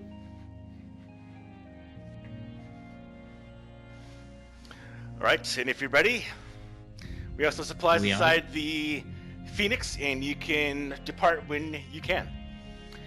He turns to the four soldiers and he goes, "Marines, this will be the first time that we're going to have some guests looking at you and how well you perform, so do humanity proud." And they'll go, "Yes, sir!" And they all go into the Phoenix.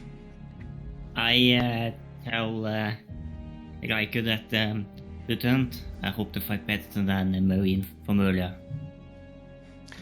You won't be disappointed. You trust me on that.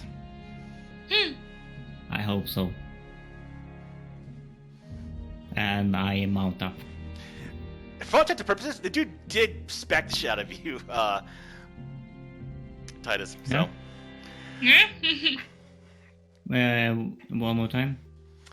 The Marine did smack the shit out of you, so.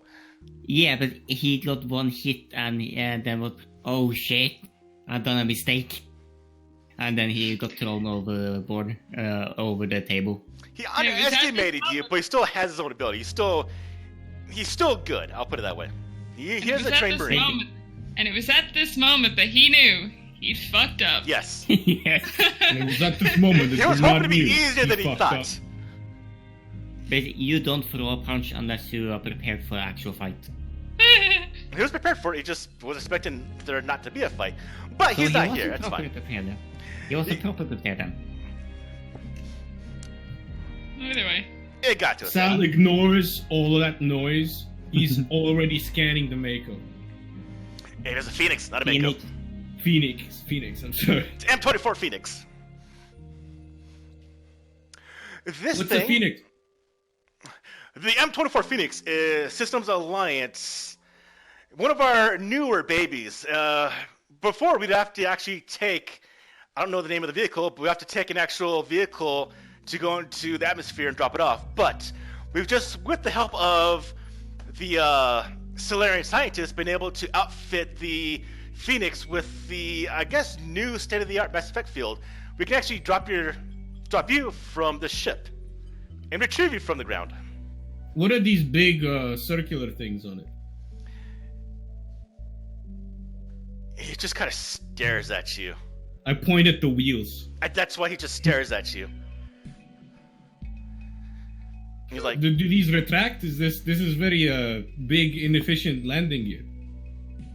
it will absorb the impact. We don't quite have hovering vessels.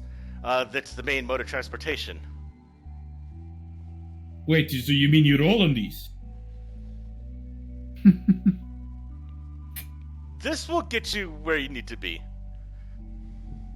We don't quite have the extensive time of development as all of you might have. We ourselves just acquired the technology. Relatively speaking. He starts poking the wheel. It's a bit unorthodox for him to he doesn't really know how to proceed. He's like, you can go on the vessel now, the Phoenix. What's a feat? I know you explained what this vehicle is, but I was asking for the designation name. I noticed that when you name things in your military, they have some letters and numbers followed by some word. What is a Phoenix? The input for Phoenix was a earth animal that rises from the ashes. In essence, this was a vehicle that has risen from its previous make. This is the first one that's been outfitted with a Mass Effect field. In essence, it is a vehicle born from the remains of the old model. I'm sorry, you have animals that reborn from ashes? It's a frame of... Yeah, I'm sure one of our Marines can talk to you about it. You can go on the ship now. You can go on the Phoenix. Come on, you're wasting time. I'm sorry, I'm just fascinated. Please stop, I'm undying here.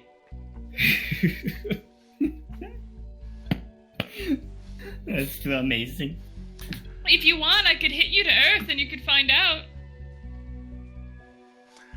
That's unorthodox. Stay safe. And he slaps the side of the Phoenix, and the door closes. Unorthodox.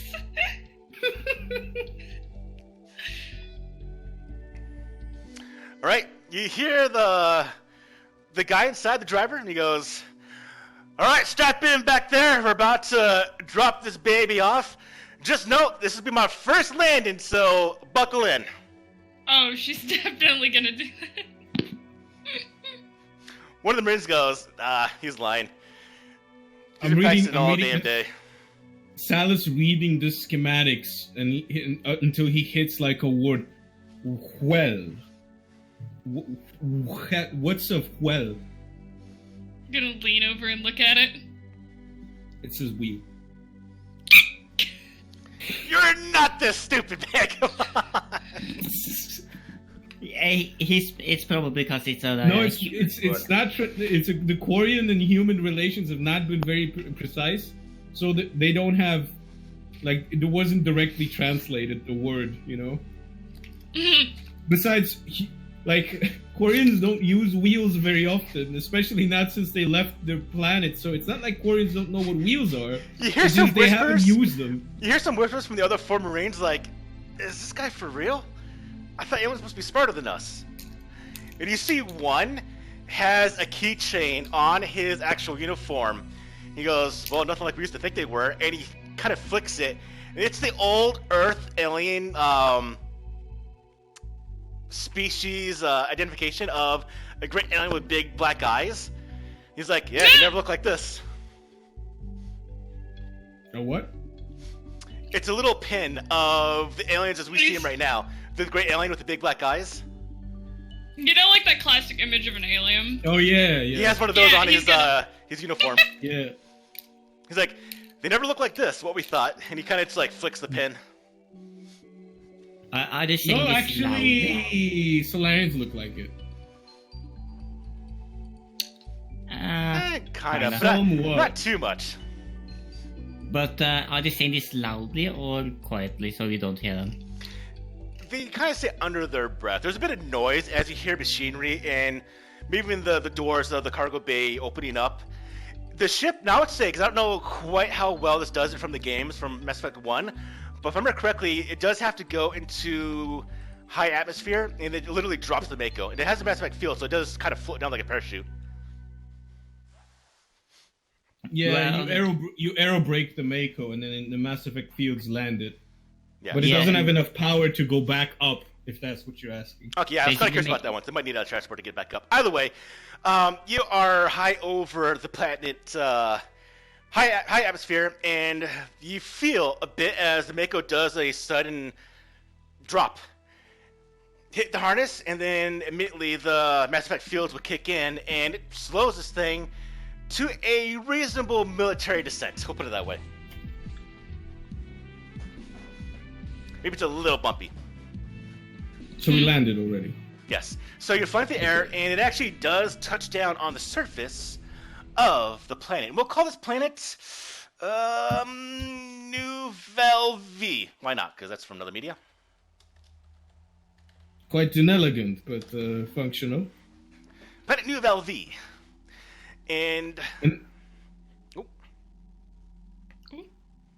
And now that we're rolling on the wheels, Sal is like, "Oh, you mean this word? Okay, I understand now.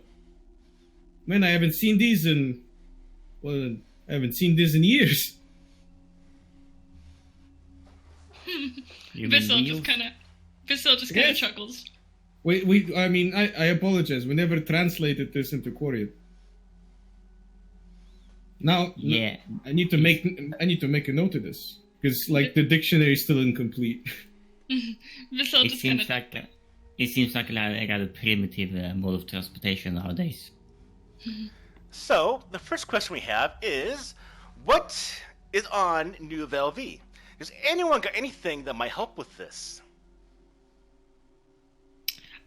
Actually, Aha.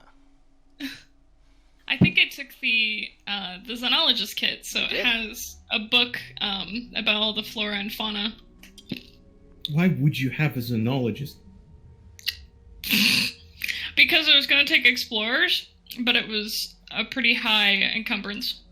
Oh my god. I thought you were strong. I've only got 10 encumbrance, and the hammer is 4. Anyway, But FYI, I armor doesn't count for encumbrance when No, you she wear does. it. I know. By the Nah. way, I got 7 and my gun weighs 5. I got 0.2 over. Congrats. Anyway, I have, or it's not a book, rather it's part of my Omni, it's like a kit or something. A database, that's what it is. How do you have Database that will 7? probably plug into your Omni tool. Yeah. You know your brawn adds encumbrance, right? Yeah. I So have, why does he have 5? Like if I have 7? Because I've Titus's got- broad is a bit low. I have, No, but my brawn is 2. Okay, I'm just trying to, because my base encumbrance is 5, and Yeah. plus 2 brawn. So how does he have 5 with brawn plus base? No, he has 7. No, the Mantis is 5. I have 7. Oh, okay. His big ass gun is 5 encumbrance.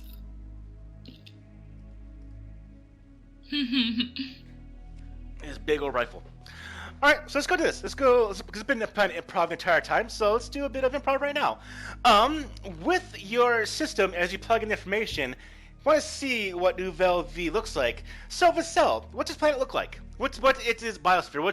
What's the atmosphere like? What's the planet like? I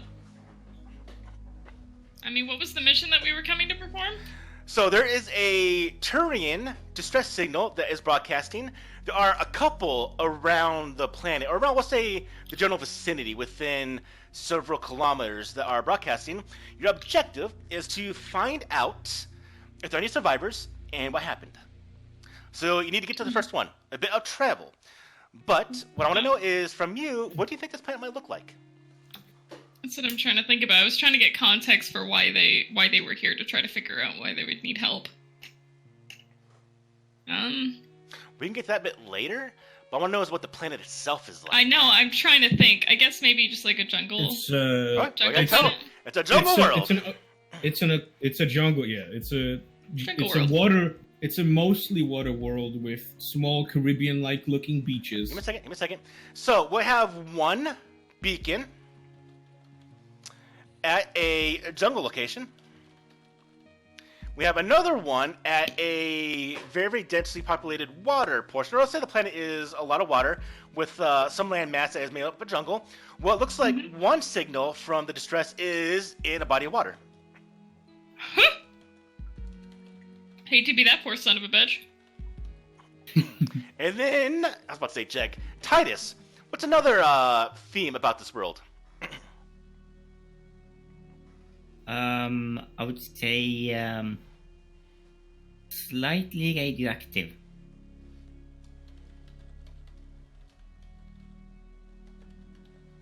Well, that would mean that there's no foliage here. I mean, slightly. Like You mean from you mean like from sun exposure, or perhaps incredibly high, amounts of uranium in the soil? the second one. So there's a lot of uranium on this planet, which creates radiation dead spots where all the vegetation is dead, and it becomes like deserty, and you're like, why is there no, Yes. treat here? Fantastic. This also makes all your scanners have interference. We'll go with that. So there's like areas that are really dense jungle where it's just like, oh god, how am I where going it to find doesn't anything? have too much. And there are dead spots where it's just desert, but there's an overarching actual. Because I did mention the lightning storms that kind of interfere with the signals and communications. Well, it's that combined with the radioactive elements around the planet. I absolutely want a naturally occurring nuclear reactor. All right. This has happened on Earth before. This is possible.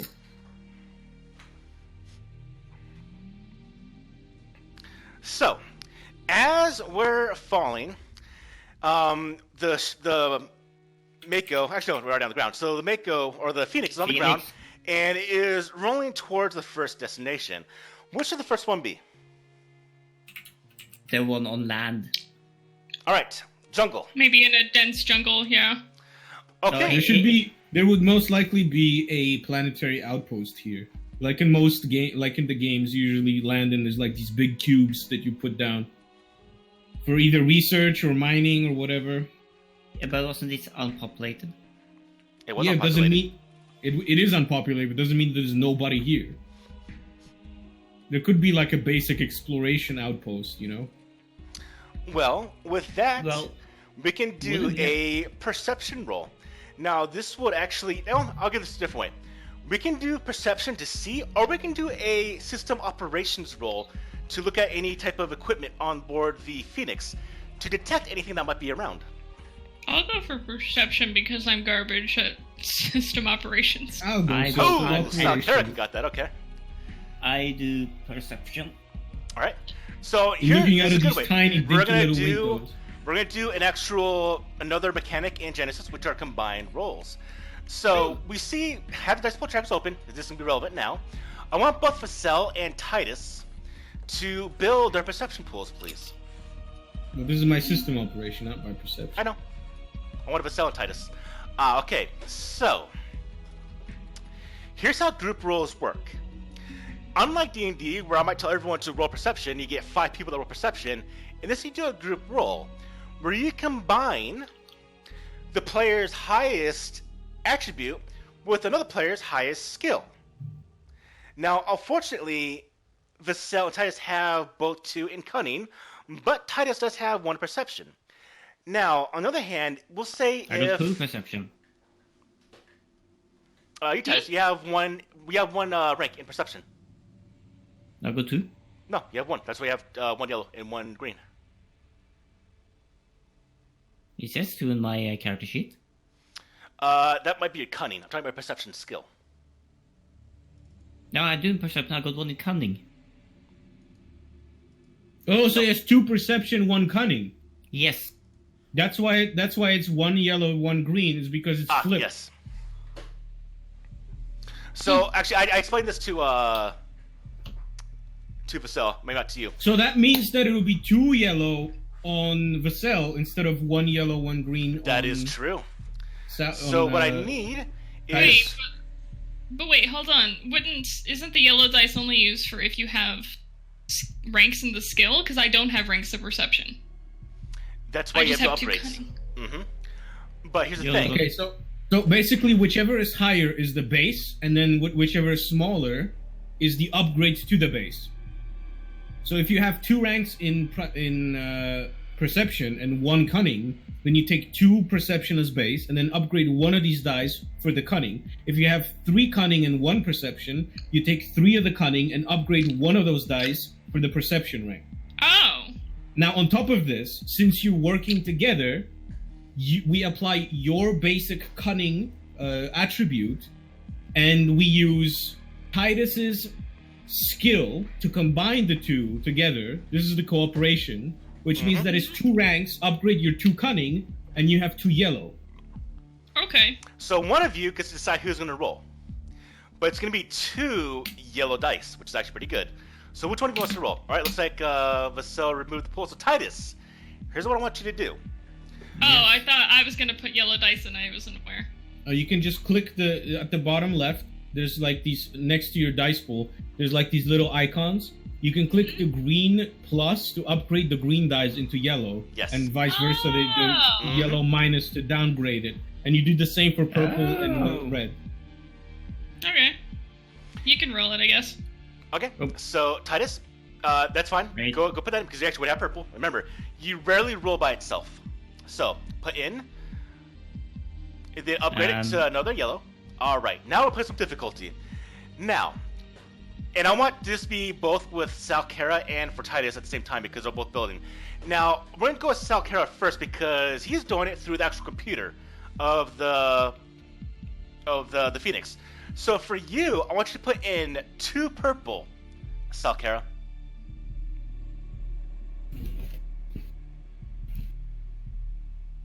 Mike. Oh, me too. Yeah. We're doing both at the same time. So we got 2 purple, but there is interference, as I mentioned. Put in a black. And we're going to see how radioactive the environment is. Someone roll a force die, please. Roll a force die. Ah, There you're we go. fine. All right. So there's no buildup of radiation here. So, Salkera, you're fine. Don't roll yet, though. We now go to Titus. Titus, you're looking. So there's not going to be no perception, or there's going to be no interference with radiation. So I want you to put in, but because you're looking at this without actually using a scanner, we're going to make this a little bit harder. We're going to make it 3 purple. But considering I'm a trained sniper, I would be accustomed to such surroundings, wouldn't I? And be able to track things. Being able to look at. It's a bit Yeah. broad, so I might say no sometimes, but for right now, for creativity, I'll say yes. So put in 3 purple base.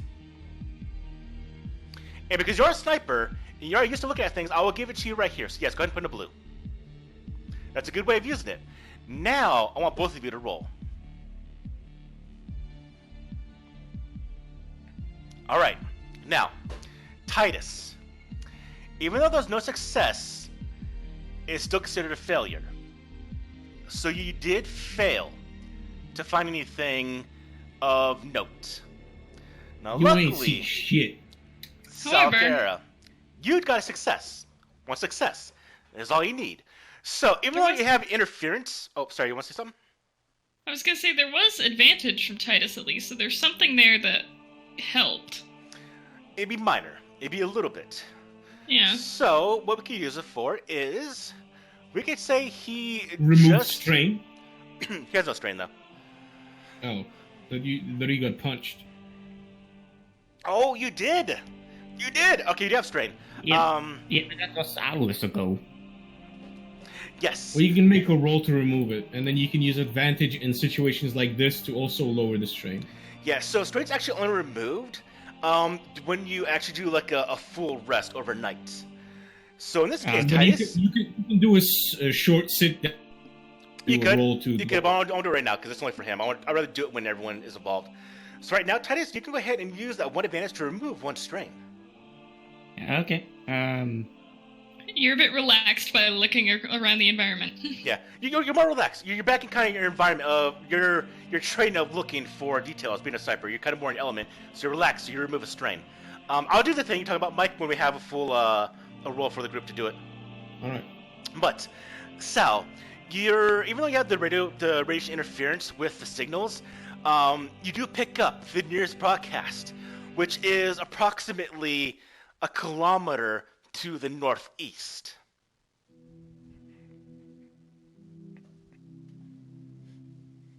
I'm picking up a signal a kilometer northeast.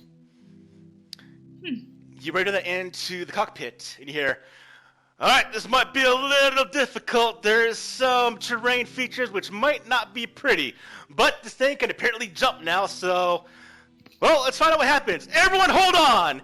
And all of a sudden you feel as the Phoenix rises in the air with a burst of a mix of thrusters and mass effect fields, negating the mass of the Phoenix as it rises. But this guy's a bit new to it. This is kind of new technology for this guy been handling. So it's not quite steady. I swear to God, if he rolls it. I want everyone to build me a coordination pool. Oh, oops. That's not gonna be good. My resilience is better. This is for stand on your feet. Mm-hmm.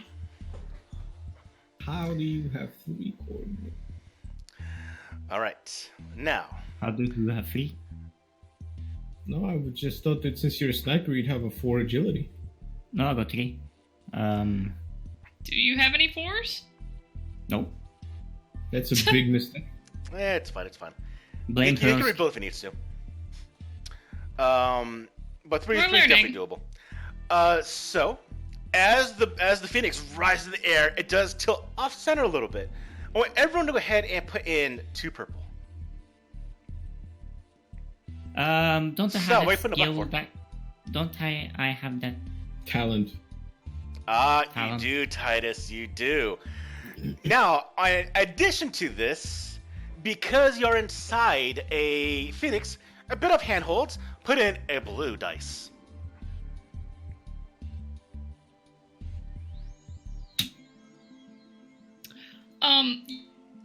You said the Omni tool was like a really fast fabricator or something like that. Couldn't I use it to make a hook and grab a handhold like that?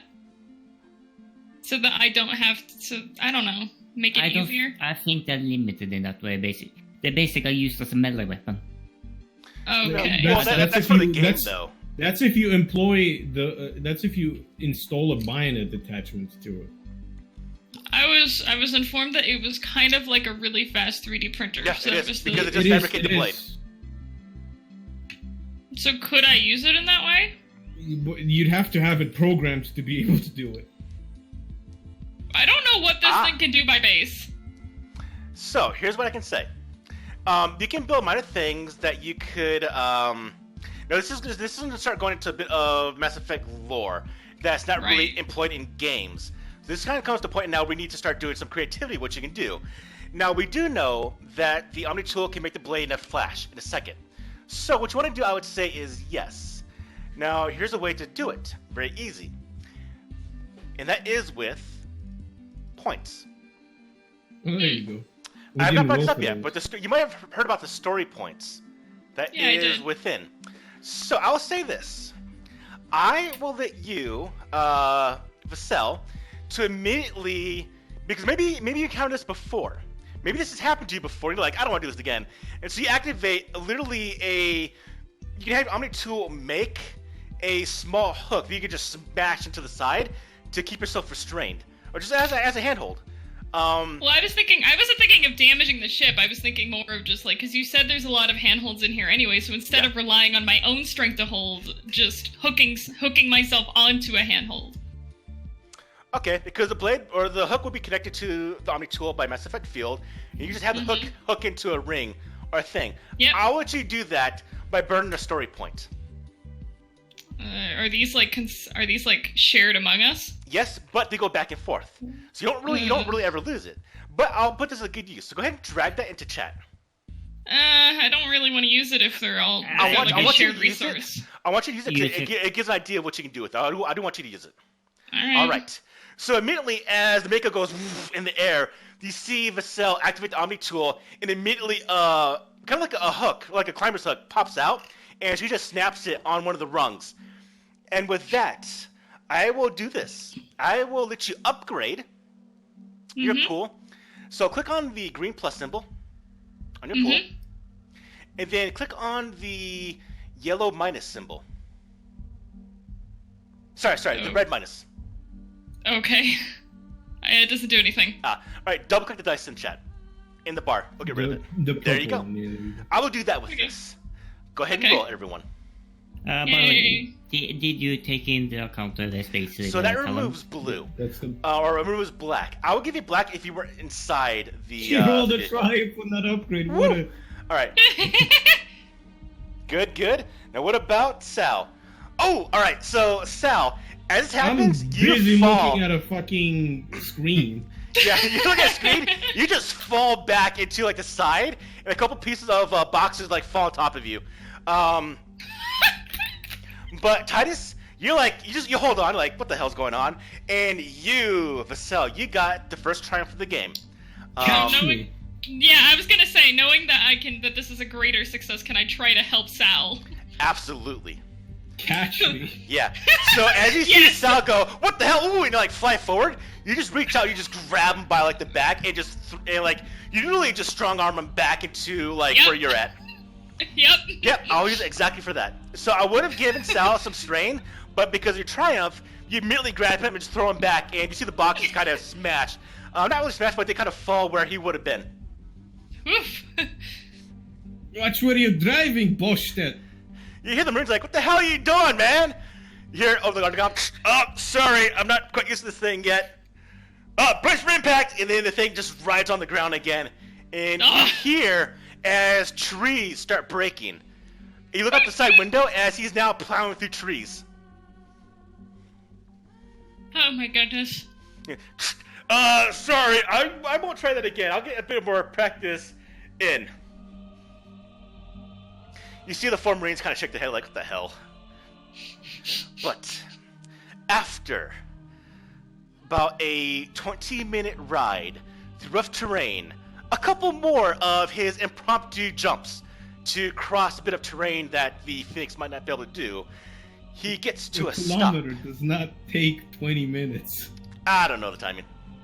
It was a bit of difficult terrain. After a seemingly long ride. Yes, a seemingly long ride.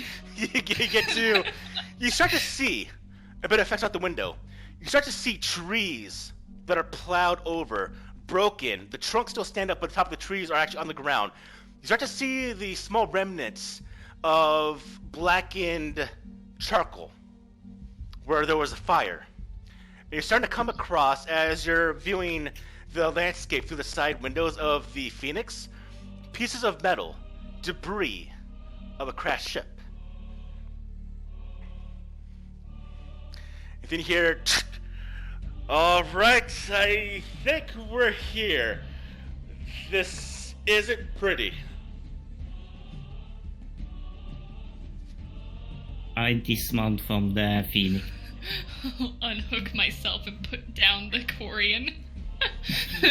Well, you could have done that before. Thank you.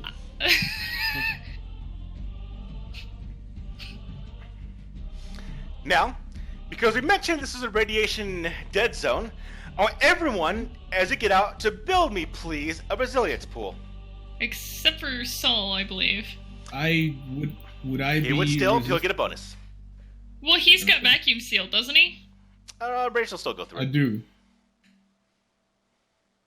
Well, like, as part of his equipment, he has vacuum sealed. Doesn't that, negate, like, vapor effects or something? Well, it depends whether the radiation is blasting off from the air in dust, or if it's just literally radiating from a specific area. Yeah. I want to go in that kind of detail right now. I just want to give roles and how things work out. So I will say he builds a roll pool. But because of what that is, I will give him bonuses to his pool. Now, this is minor, so put in 1 purple, please. Now, Sal, put in 2 blue. Because you do have a suit that can help block out. Now, go ahead and roll, please. It should warn me, too, that there's something going on. Ooh. Ah, the cell.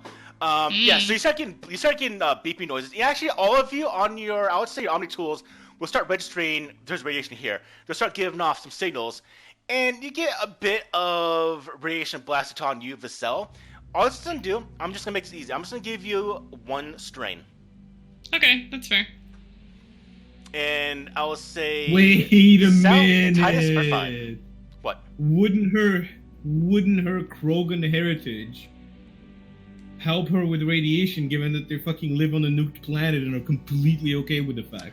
Would she take those qualities though from the Krogan? I don't think so. I think I'm basically full of sorry. Yeah. All right, fair enough. Mm-hmm. By the way, it didn't count this time, but the Saturnian special ability regarding Yes, the Turd, activity. actually you are. I forgot about that because that's why you're actually built that way. So Titus, I want you passed. You're fine. I actually would give you boost also because that's actually what your avian bone structure is built for. Is that so? And then You're fine. Yeah, trying but to find- it says and- ignore 1 penalty back from penalties imposed by radioactive environment, so I didn't Yeah. mention it because of that. And I'm trying to figure out how often I can use second wind. Okay, so it's once per encounter. Is that what it says? I don't know. Okay, I it is. don't have the book It is open. once per encounter. So an encounter would essentially be a scene change or a jump in time. Could I use it now? Yes. So I would say that you're inside. So here's what I would say, so you know how they work out. When you're on board the ship in the cantina talking, would have been a scene. The next Okay. scene would have been when you're When we actually were dropping gearing up? here. Yes, we're dropping here. Oh, when we dropped in. Okay. Yeah, and then the third scene would be actually going here right now. Those would be scenes. I They're kind of wouldn't- out to me. They're kind of like logical jumps in time.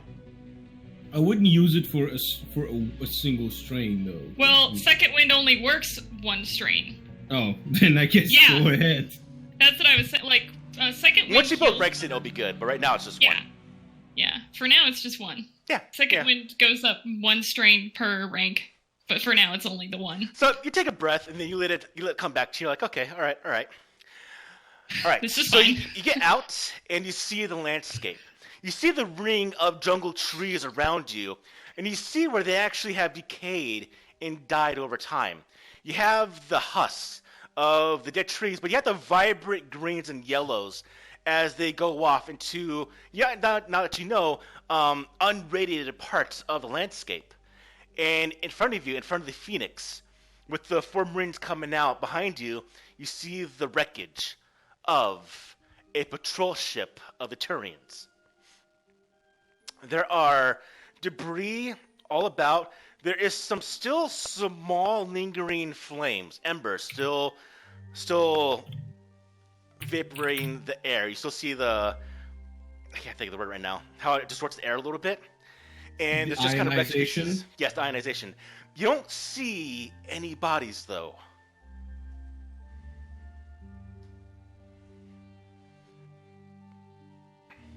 One of the Marines goes, "What do you think happened here?"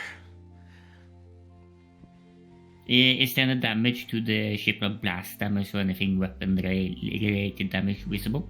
Ah, so now, I want you to think about this real quick, Titus. You can do a check.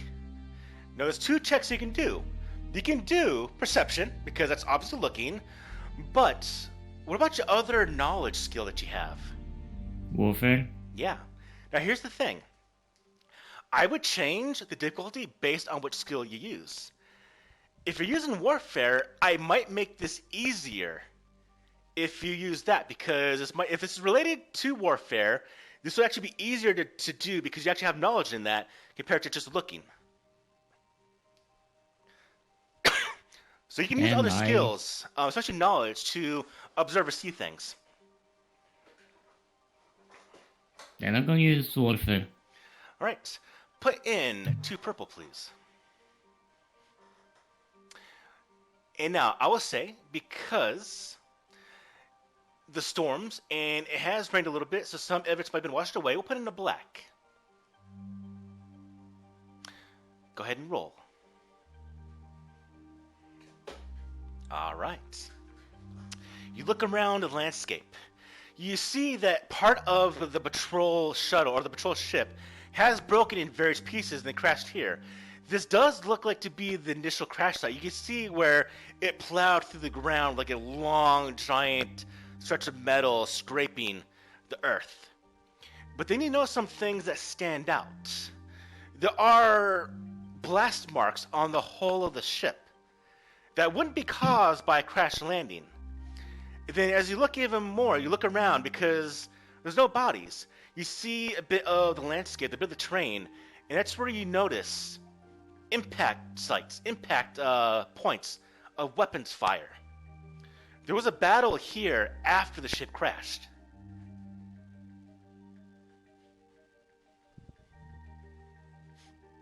May I?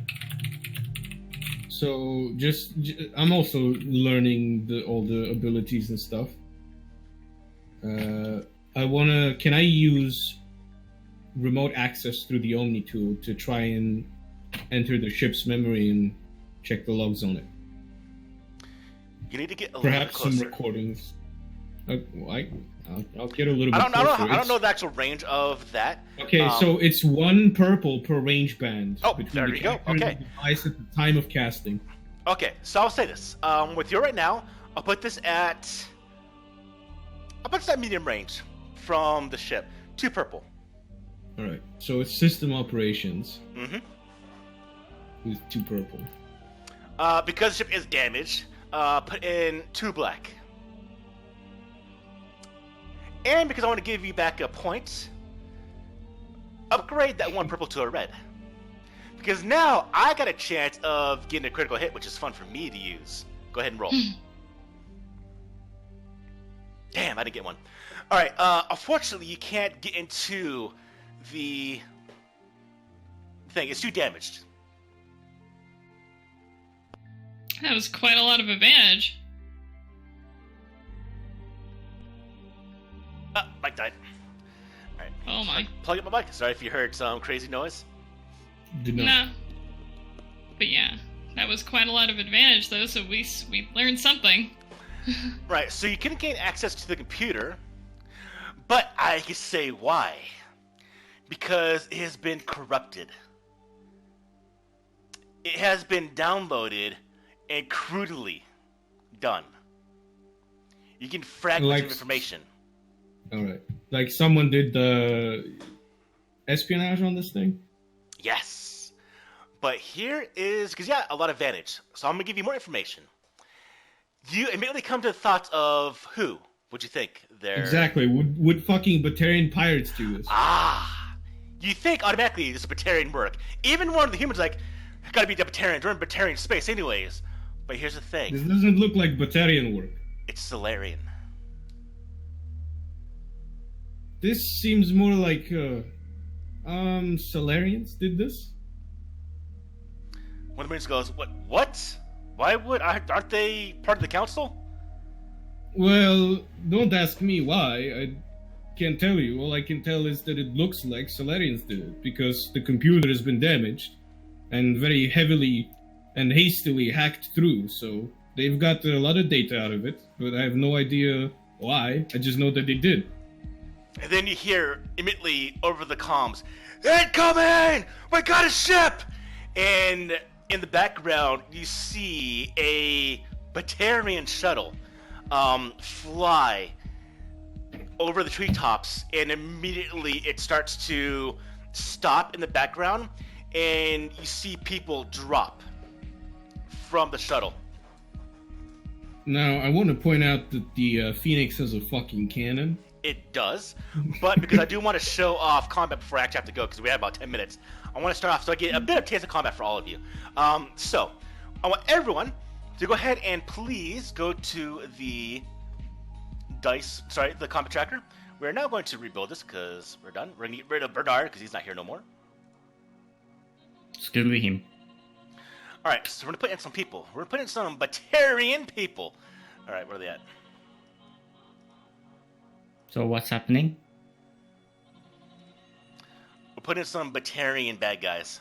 A Batarian shuttle came in, but I did do a scan of the systems. It seems like more of a Solarian kind Yeah, of deal. so there's Solarian code in the download that was corrupted that caused the problem, or caused if there's remnants of Solarian code when you're trying to get access to the shuttle or the damaged part of the ship. So it's Solarian, but there are Batarian pirates right now about to attack you. That have just landed with the shuttle, like in the distance. Vigilance? No, because you see this coming. So everyone, go ahead and build a cool pool for initiative. Clues. Clues. Cool. All right, blue go ahead clues. and roll. Fucking hell! Oh Woo! shit! Damn, Titus. All right. I'm gonna use this because I don't have an image for Batarians right now, and we're running out of time. So I'm gonna use this image, which is not actually Batarians, but we're using it. All right. So, where is my combat tracker? All right, Batarians. Where are you? I still managed to roll. Look at this Weird. disgusting Batarian boy.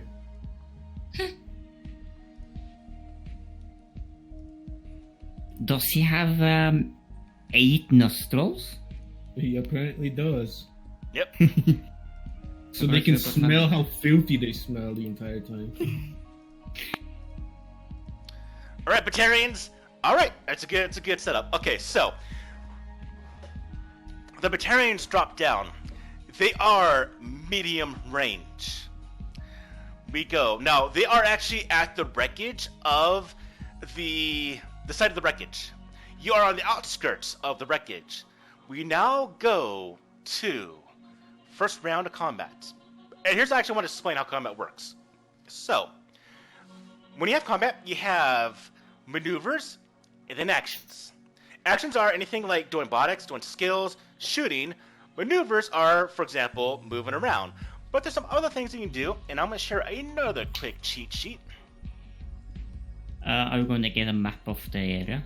I don't have one set Nope. up, so we're doing this all out visual of the mind. Well, Genesis I is don't- Genesis is very easy with it because you don't position yourself. You just have range bands. You don't have like, oh, I'm behind him or on the left of him. No, you're just either in range or out of range, etc. Or Yeah, but I I... think about cover sucked. So And here's you the thing. could just make that shit up. Yeah, that's the thing. You tell me, hey, what's around here that could be cover? Piece of the ship. You tell me, I'm going to run to cover. Because if you look at the maneuvers, one of them is... Actually, you don't have it for cover. Yeah, so you can move to cover. There's a bunch of debris around. There's tree trunks, etc., bushes. So Okay. here's what you need to know. You got the wreckage of the shuttle around you, or it's in front of you. You got debris around you that you could use for cover. The Batarians are medium range away, which means if you have a weapon that is only short range, you can't shoot them right now. So you can move, because you get a free move and a free action, or you can go to cover. And in fact, I want Mike to do this because Mike is more knowledgeable of the system. So Mike, take turn first. You tell me what you're going to do. I am going to do Wait, something what? very exciting. We said this before. Just because you rolled it doesn't mean that you have to take it. We can choose who goes in which slot. I know, but why are you going first? Because he's more knowledgeable, so I want him to because I can give an example of what a turn looks like. Yeah. Okay. So I'm going to do a very exciting thing, which is cast my tech armor on me. All right. Ooh, exciting. I will attempt to do so. I have with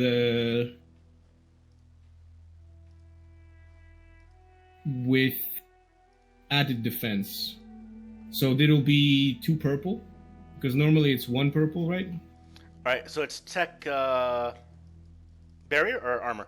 It's a hacking. It's a tech barrier. All right, so tech barrier is a straight 2 purple base. No, so sorry, it's a purple base. 1 purple. And then defense is 2 extra purple, but I have a Omni tool which reduces that difficulty of the first added modifier by 1. All right, this is 2 purple. So I'm going to do it's a hacking, right? Yep, hacking. So roll me a hacking pool. Plus Not bad. 2 per. All right, and roll. All right, so you immediately raise up a tech barrier around you. And I will use my maneuver to go into cover.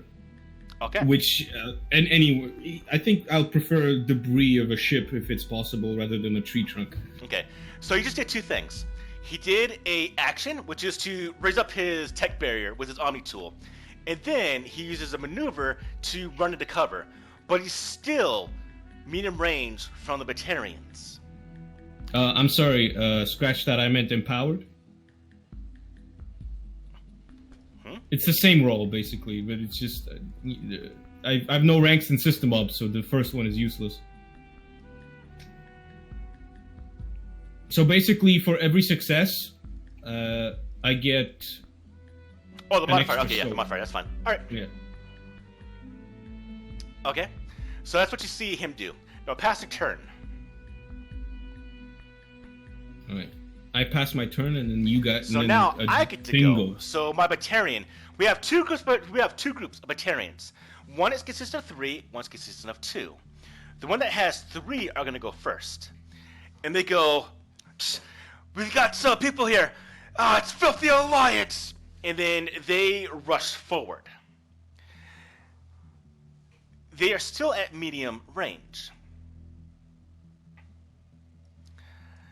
And they... Wait. What about the humans that was following us? I have them go last. Yeah, but I don't see them in the... I'm going to go last in the comment track. I can go last in this group. I just wanted to get an idea for you how to play. They still haven't even gotten off the damn thing. Yeah. Well, they're like at the back of the shuttle, or the back of the Phoenix. So the Batarians rush forward. They have assault rifles out. They get to a bit of cover with their move, and then they aim at Salkara. So if you have the decimal tracker open, you're going to see me build my pool. Now, because it is medium range, it's 2 purple. So when you use range, this is also for you, Vazel. Close is 1, medium range is 2 purple, long range is 3, and so forth. So medium range, 2 purple. But because Salkara ran into cover, I'm going to give a black die. Alright. Salkara, do you have any defense built into your abilities, your armor? I have 1 defense. Alright, so that's 2 black. Now, I really want to hit Salkara. I'm going to burn another destiny point, or a story point, to upgrade my yellow to a further green. We now try to shoot him. So 3 open fire at Salkara. Whoa. Alright. What happened here? Alright. Oh! What the fuck happened here? We're going, alright, it's good stuff. It's a good way to show what's going to go on here. Woo! We have a very good hit by the 3 Batarians. We have a triumph I can use, but they did 5 damn threats. So, Jesus. we're going to do the first things first. Apart somehow. We're going to do the damage. Now, the damage is going to be negated a bit by the barrier as well as his soak. So what's your barrier right now going to negate? How many wounds? I have 5 soak. I've adjusted the soak. Okay. So you can just drag it on me. Doing it right now. So Salkar just took 6 damage out of his 11. So they combined fire and they actually peppered him with rounds with assault rifles. And I get a critical. Ooh. Now, I mean, if you do that, I can use this critical hit for many things. For example, and I'm going to show the shit again. Obviously, have this written down, or not written down, but have this hotkeyed. Because I can use this for a lot of things. How do I pull it to a hotkey? Click on images on the right side of the screen. Okay. You see where it says combat advantage? Oh, okay. Drag that to a hotkey bar. Mm-hmm. Yep, got it. Now, I normally would use this for possibly for a critical hit, but I want to do a bit of narration. I'm going to say, instead of doing a critical hit, I'm gonna have, as they fire the weapons, one of the Batarians out of the 3 actually stitch a line of fire at the base of a bit of wreckage that causes it to collapse and fall on Salkera, pinning him in the ground. He's now prone and stuck. We continue on. Who's next? So we see these guys are immediately want to cause fights and issues. I do have a question. Is Salkera pinned? Yes. Yes. I'm using my Triumph for that. Because Triumphs can be used to make changes I want to to the use scene. that. I want to use that. Oh yeah. goddamn What do you use threat. the 5 threat for? That's a lot of threat. That's a lot of damn threat. That's a lot of threat. They fucked themselves somehow. Here, there's an actual page for threat also. Let me share this. This might be a little bit for you. Can I go straight up to the point where one of them shoots the other by accident because it? No, because I can't Or use is for it- damage. What if they Okay. break their guns? That is a possibility. All right, I want one of them to have their weapon completely jammed and broken. So here's what you can use for threat. There we go. I'll drag that into my bar as well. Grants the enemy a significant advantage in the ongoing encounter for 3 threat. I got it. What do you want? Can I make the ship behind them go boom? Absolutely. So they start stitching a line of fire. They actually tag Salkera, but because the ship did crash, we could say a bit of munitions on the Turian ship is still live from the battle that obviously happened here that caused the ship to crash. And so, as they fire, the ship behind them, part of it actually explodes in a giant fireball, sending all 5 Batarians flying through the air forward. Now, I won't do damage because you can't do damage with that, but I will make them all prone, and I'll give all of you bonuses to hit them at this point because they all got thrown forward by the explosion of the ship behind them. Did any of them get thrown into short range with me? You know what? I'll say they all did. Woo! And not only that, because 5... So essentially, 5 threat is almost on par with a Triumph or a Despair. Not only that, but the fireball sends a piece of wreckage flying through the air that strikes the Batarian shuttle and sends it crashing to the ground itself. That sound good, Mike? Yeah, that sounds good to me. All right. Who's going next? You can hear muffled Quarian curse word. I want to use my biotic powers, so can I take it, Titus? Yeah, sure.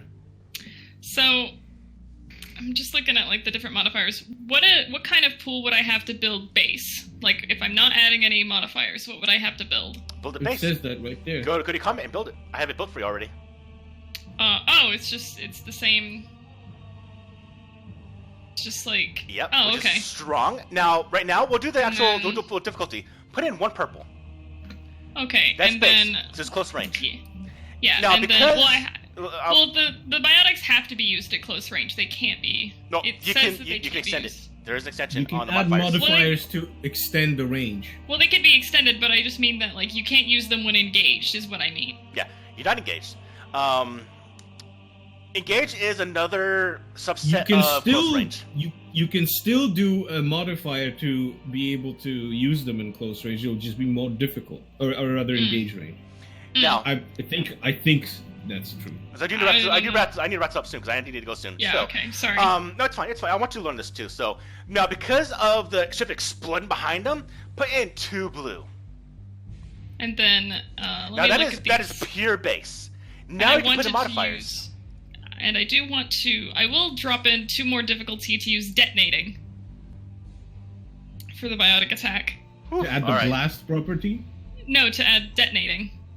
It gives bonuses if it is blast, but I don't want to add another purple for that. Well, then otherwise it's pointless to have it in there, is it? Well, it No, says it if deals the twice attack is damage. blast quality. It deals twice the damage. Oh, Yeah. Cannot be used with prime. It just says if it's blast quality, it affects all. Well, you know what? Fine.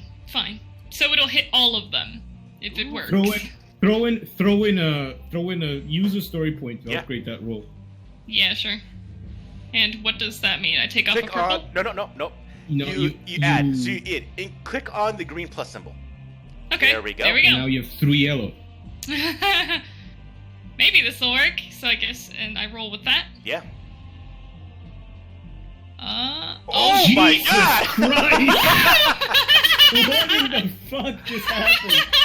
You didn't roll a single failure. Oh my lord! All right. You rolled exclusively threat.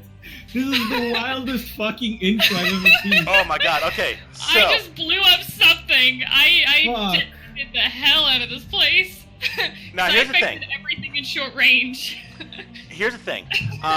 Let's drag over the base damage first. Before you drag it over, actually I'll put it on them. So it is going to be 4 extra damage. Uh-huh. Reduce against the big group. Yeah. Reduce against the big group. Drag over. So you see where it says damage 11 in your chat bar? Yeah. Click and drag that on top of the Batarian base that has the 3 people, or the one that has no number on it. That's the initiative actors? Yes. Okay. Here we go. You did 9 wounds, so out of the 3, there's only 1 standing. And then it did 4 more. Now Or you added do that, yeah? have a triumph. Now one thing I've not talked about is there's different types of enemies. You have minions, which are comprised of multiple people, but as one entity that you fight. It's to speed up combat. That's what these are. There are 3 of them, but they're consisted of 1 entry, and their strength is derived for how many there are. So if they fight now, they're going to be severely reduced because they're a mini group with 1 person left. You got rivals, which are meant for 1 person. They're a bit more skilled. Now, you have a triumph, which can be used for a critical hit. Now, here's the thing. A critical hit will kill 1 minion automatically, which means if you use that critical hit for that, you will wipe out this entire group. These guys are intelligent, yes? Yes. So, is it possible to use that for coercion instead? You could definitely scare the absolute shit out of these guys with what you just did, yes. Yes, I want to take that guy alive. Yeah, you can he just watched his 2 buddies explode, essentially. So, yeah, you also have him literally locking up and freezing in terror. Perfect. But here's the thing now, though. You Yeah, got it's a 5 threats. That's a lot. I blew up. To be fair, detonating blast, I blew up everything in short range. That was a beautiful singularity. Yeah. Now, it is too strange just to do blast. Or just do attack. Sure. I put on character. Now, I'm going to give you 2 more strain. Okay. Out of the 5. Now I'm going to use the 3 threat to have, because you exploded this entire thing, and this entire thing is like a Michael Bay movie at this moment. Everything exploding. A piece of debris, again, a secondary explosion erupts that knocks all of you down. What? Whoops. Alright.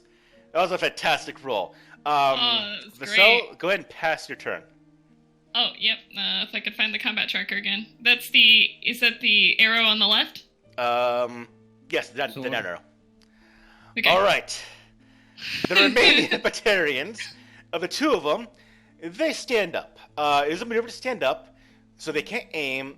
They're close range, and so now they shoot at the thing that just scared the bejesus out of them, which is you, Vassal. Yeah, sure. So Totally. these guys are like, shoot the biotic!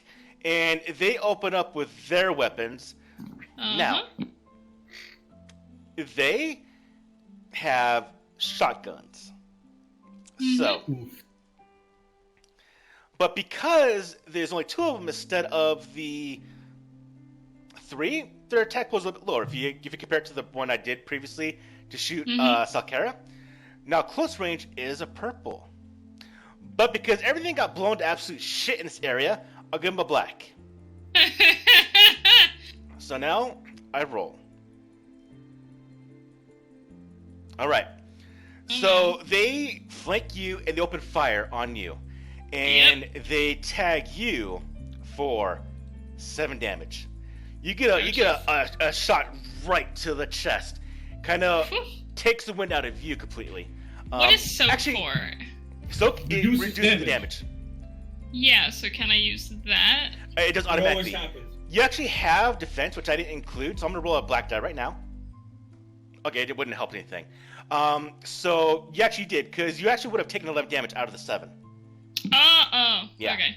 So it's showing you how deadly this can be right now. Now, even if you hit 0, you don't automatically die. Or if you hit 12, you don't die. You start taking critical hits. So it's Yeah. actually it's fairly hard to die, but you can get hurt pretty bad. Mm-hmm. And So we have these no medic. combine on you, and they just shot the crap out of you. Now going to Titus, it's on you.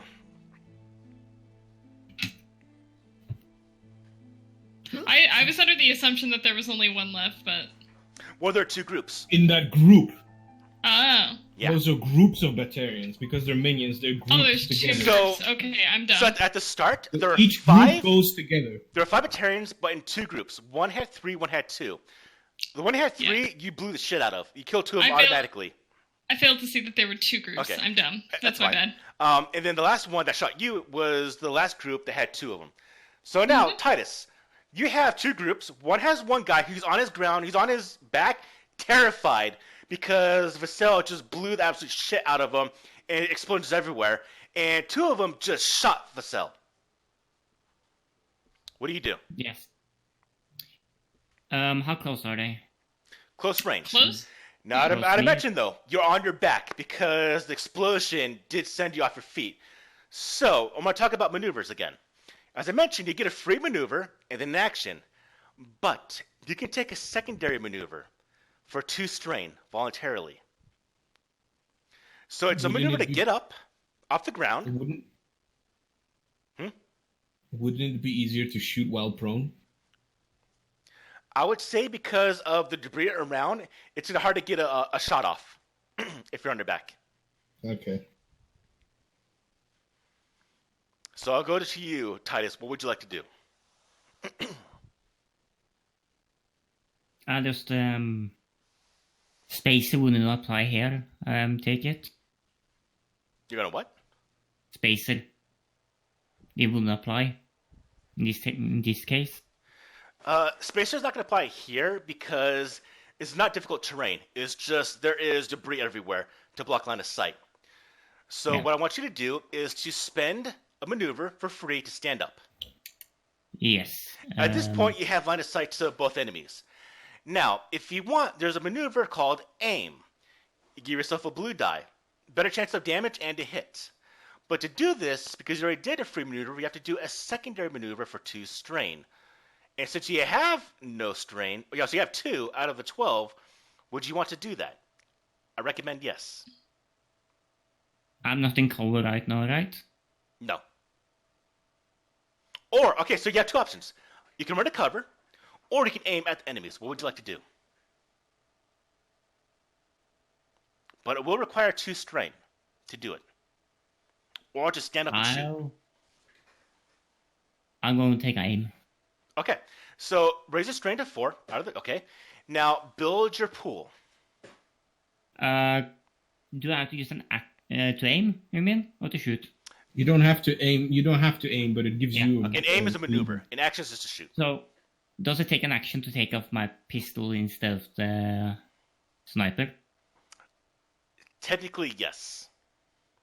But just for this right now, I'm going to say it got blown next to your hand. I'll say it fell off your actual armor from the explosion, and so you just pick it up off the ground as you get up. I'll say that. What would you want to shoot with though? The N7 Eagle pistol. Okay. Because it's short range and the Mantis is a one-shot weapon. No, even No, though- but okay. No, even I though don't- that weapon is long range, you can use it at any range. Less than what it says. Yeah, I know it's long range, but it is Yes, a one-shot.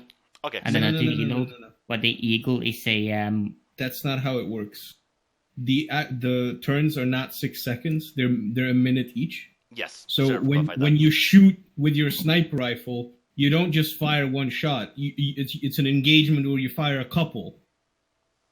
But Here's what this if you means still mechanically. track it with one person. Here's what it means mechanically with limited ammo.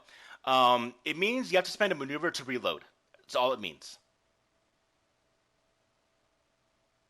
So you Yes, can fire. You can fire a shot right now with the Mantis. And next turn, you spend a maneuver to reload instead of moving and fire again. You can fire each. But you can fire hit each turn, multiple targets. Yeah, you can fire each turn. Yeah. It just spends a maneuver to reload. The thing is, I want, if it comes the next turn, I want to be able to move the cover. Okay, then That's use why the I want eagle. to use the eagle. That's fine. Okay.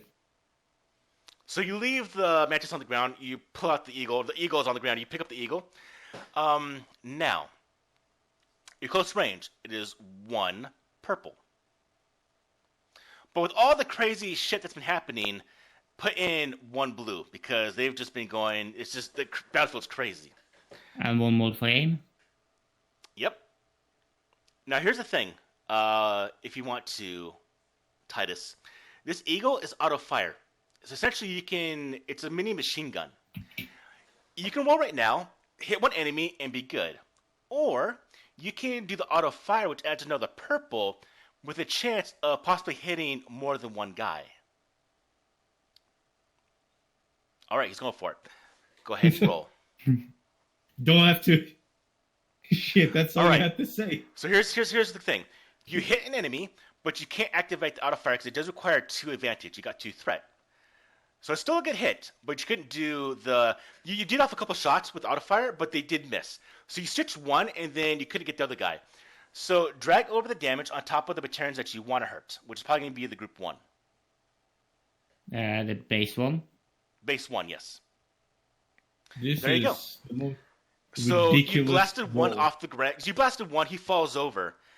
But you did 2 threat. So I'm going to actually make you take 2 strain. Okay. You're at 6 now. When I do it for you, I'll do it for you. So you're at 6. You're taking a bit of strain from just the battlefield conditions. That is end of round 1. He's going next. I would like to actually do something. There's Sure. 1 guy standing, 1's on the ground, terrified. How do I need to extract myself from this wreckage? I need you to give me a athletics or an athletics pool. Jesus. Okay. Athletics isn't useful, they said. Build me 2 purple. Oh, this is going to be bad. He's using a story point. I'm doing this to cancel his bullshit because I know he's sniffing something. Go ahead and roll. He got out! Woo! But Jesus as Christ. you crawl yourself out, Sal, you get a bit of scraping in armor. You take 2 strain. I can't. Did you rig this system, Hurst? 'Cause No. this is ridiculous. Oh my god. Okay, so you get a triumph. What the heck do I do with that? Tell me. I wanna. Can you recover strain? No, 'cause I not gave him really strength, waste so the he hates triumph for that. on I'm gonna. Triumph use lets you it- do that. Screw it. I'm gonna use the triumph to maintain my barrier power, Okay, I'll let you do that. so I don't have to take a maneuver to do it. And I'm going to aim twice. Wait, it was a maneuver to do this, right? Sure. For a story point, I'll let you do it for a maneuver. Okay. And then I want to shoot them with my pistol, which Do the story point. is. So you can see kind of the barter between story points being used. Mm-hmm. Oh, Use it. okay. All right. Shoot my guy. I'll shoot the guy, and I'll take 2 strain to aim. Okay. Do I do that strain myself? Yes. If you do it yourself, do it. If I do it, I'll do it for you. Alright. And it's 2 people? I want to make this fun. Upgrade that, please, to red.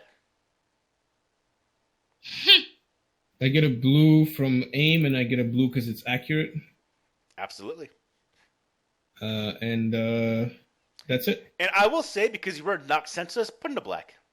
For this round. All right, go ahead and roll. Nice. Decent hit. Spot. Just barely. Hey, it was a kill the guy, though. Who would I shoot at group 1? Yep. Base Because one. the other one is... So, the last shot, you see Salkara get himself off underneath the wreckage, and then stand up and just pull his pistol and just shoot the last Batarian. He falls over, dead. Leaving 1 left on the ground, terrified of, well, the cell. Yeah, I'll take the. If we're still in initiative or not, I'll take the opportunity to stand up and Yes. get the chance to say that. So at We this leave that point- one alive for questioning. All right. It's end of combat. So at the end of combat, there's one thing that happens immediately. This is to recover strain. As your adrenaline dies down, everyone build either a cool or a discipline pool. I'll build discipline.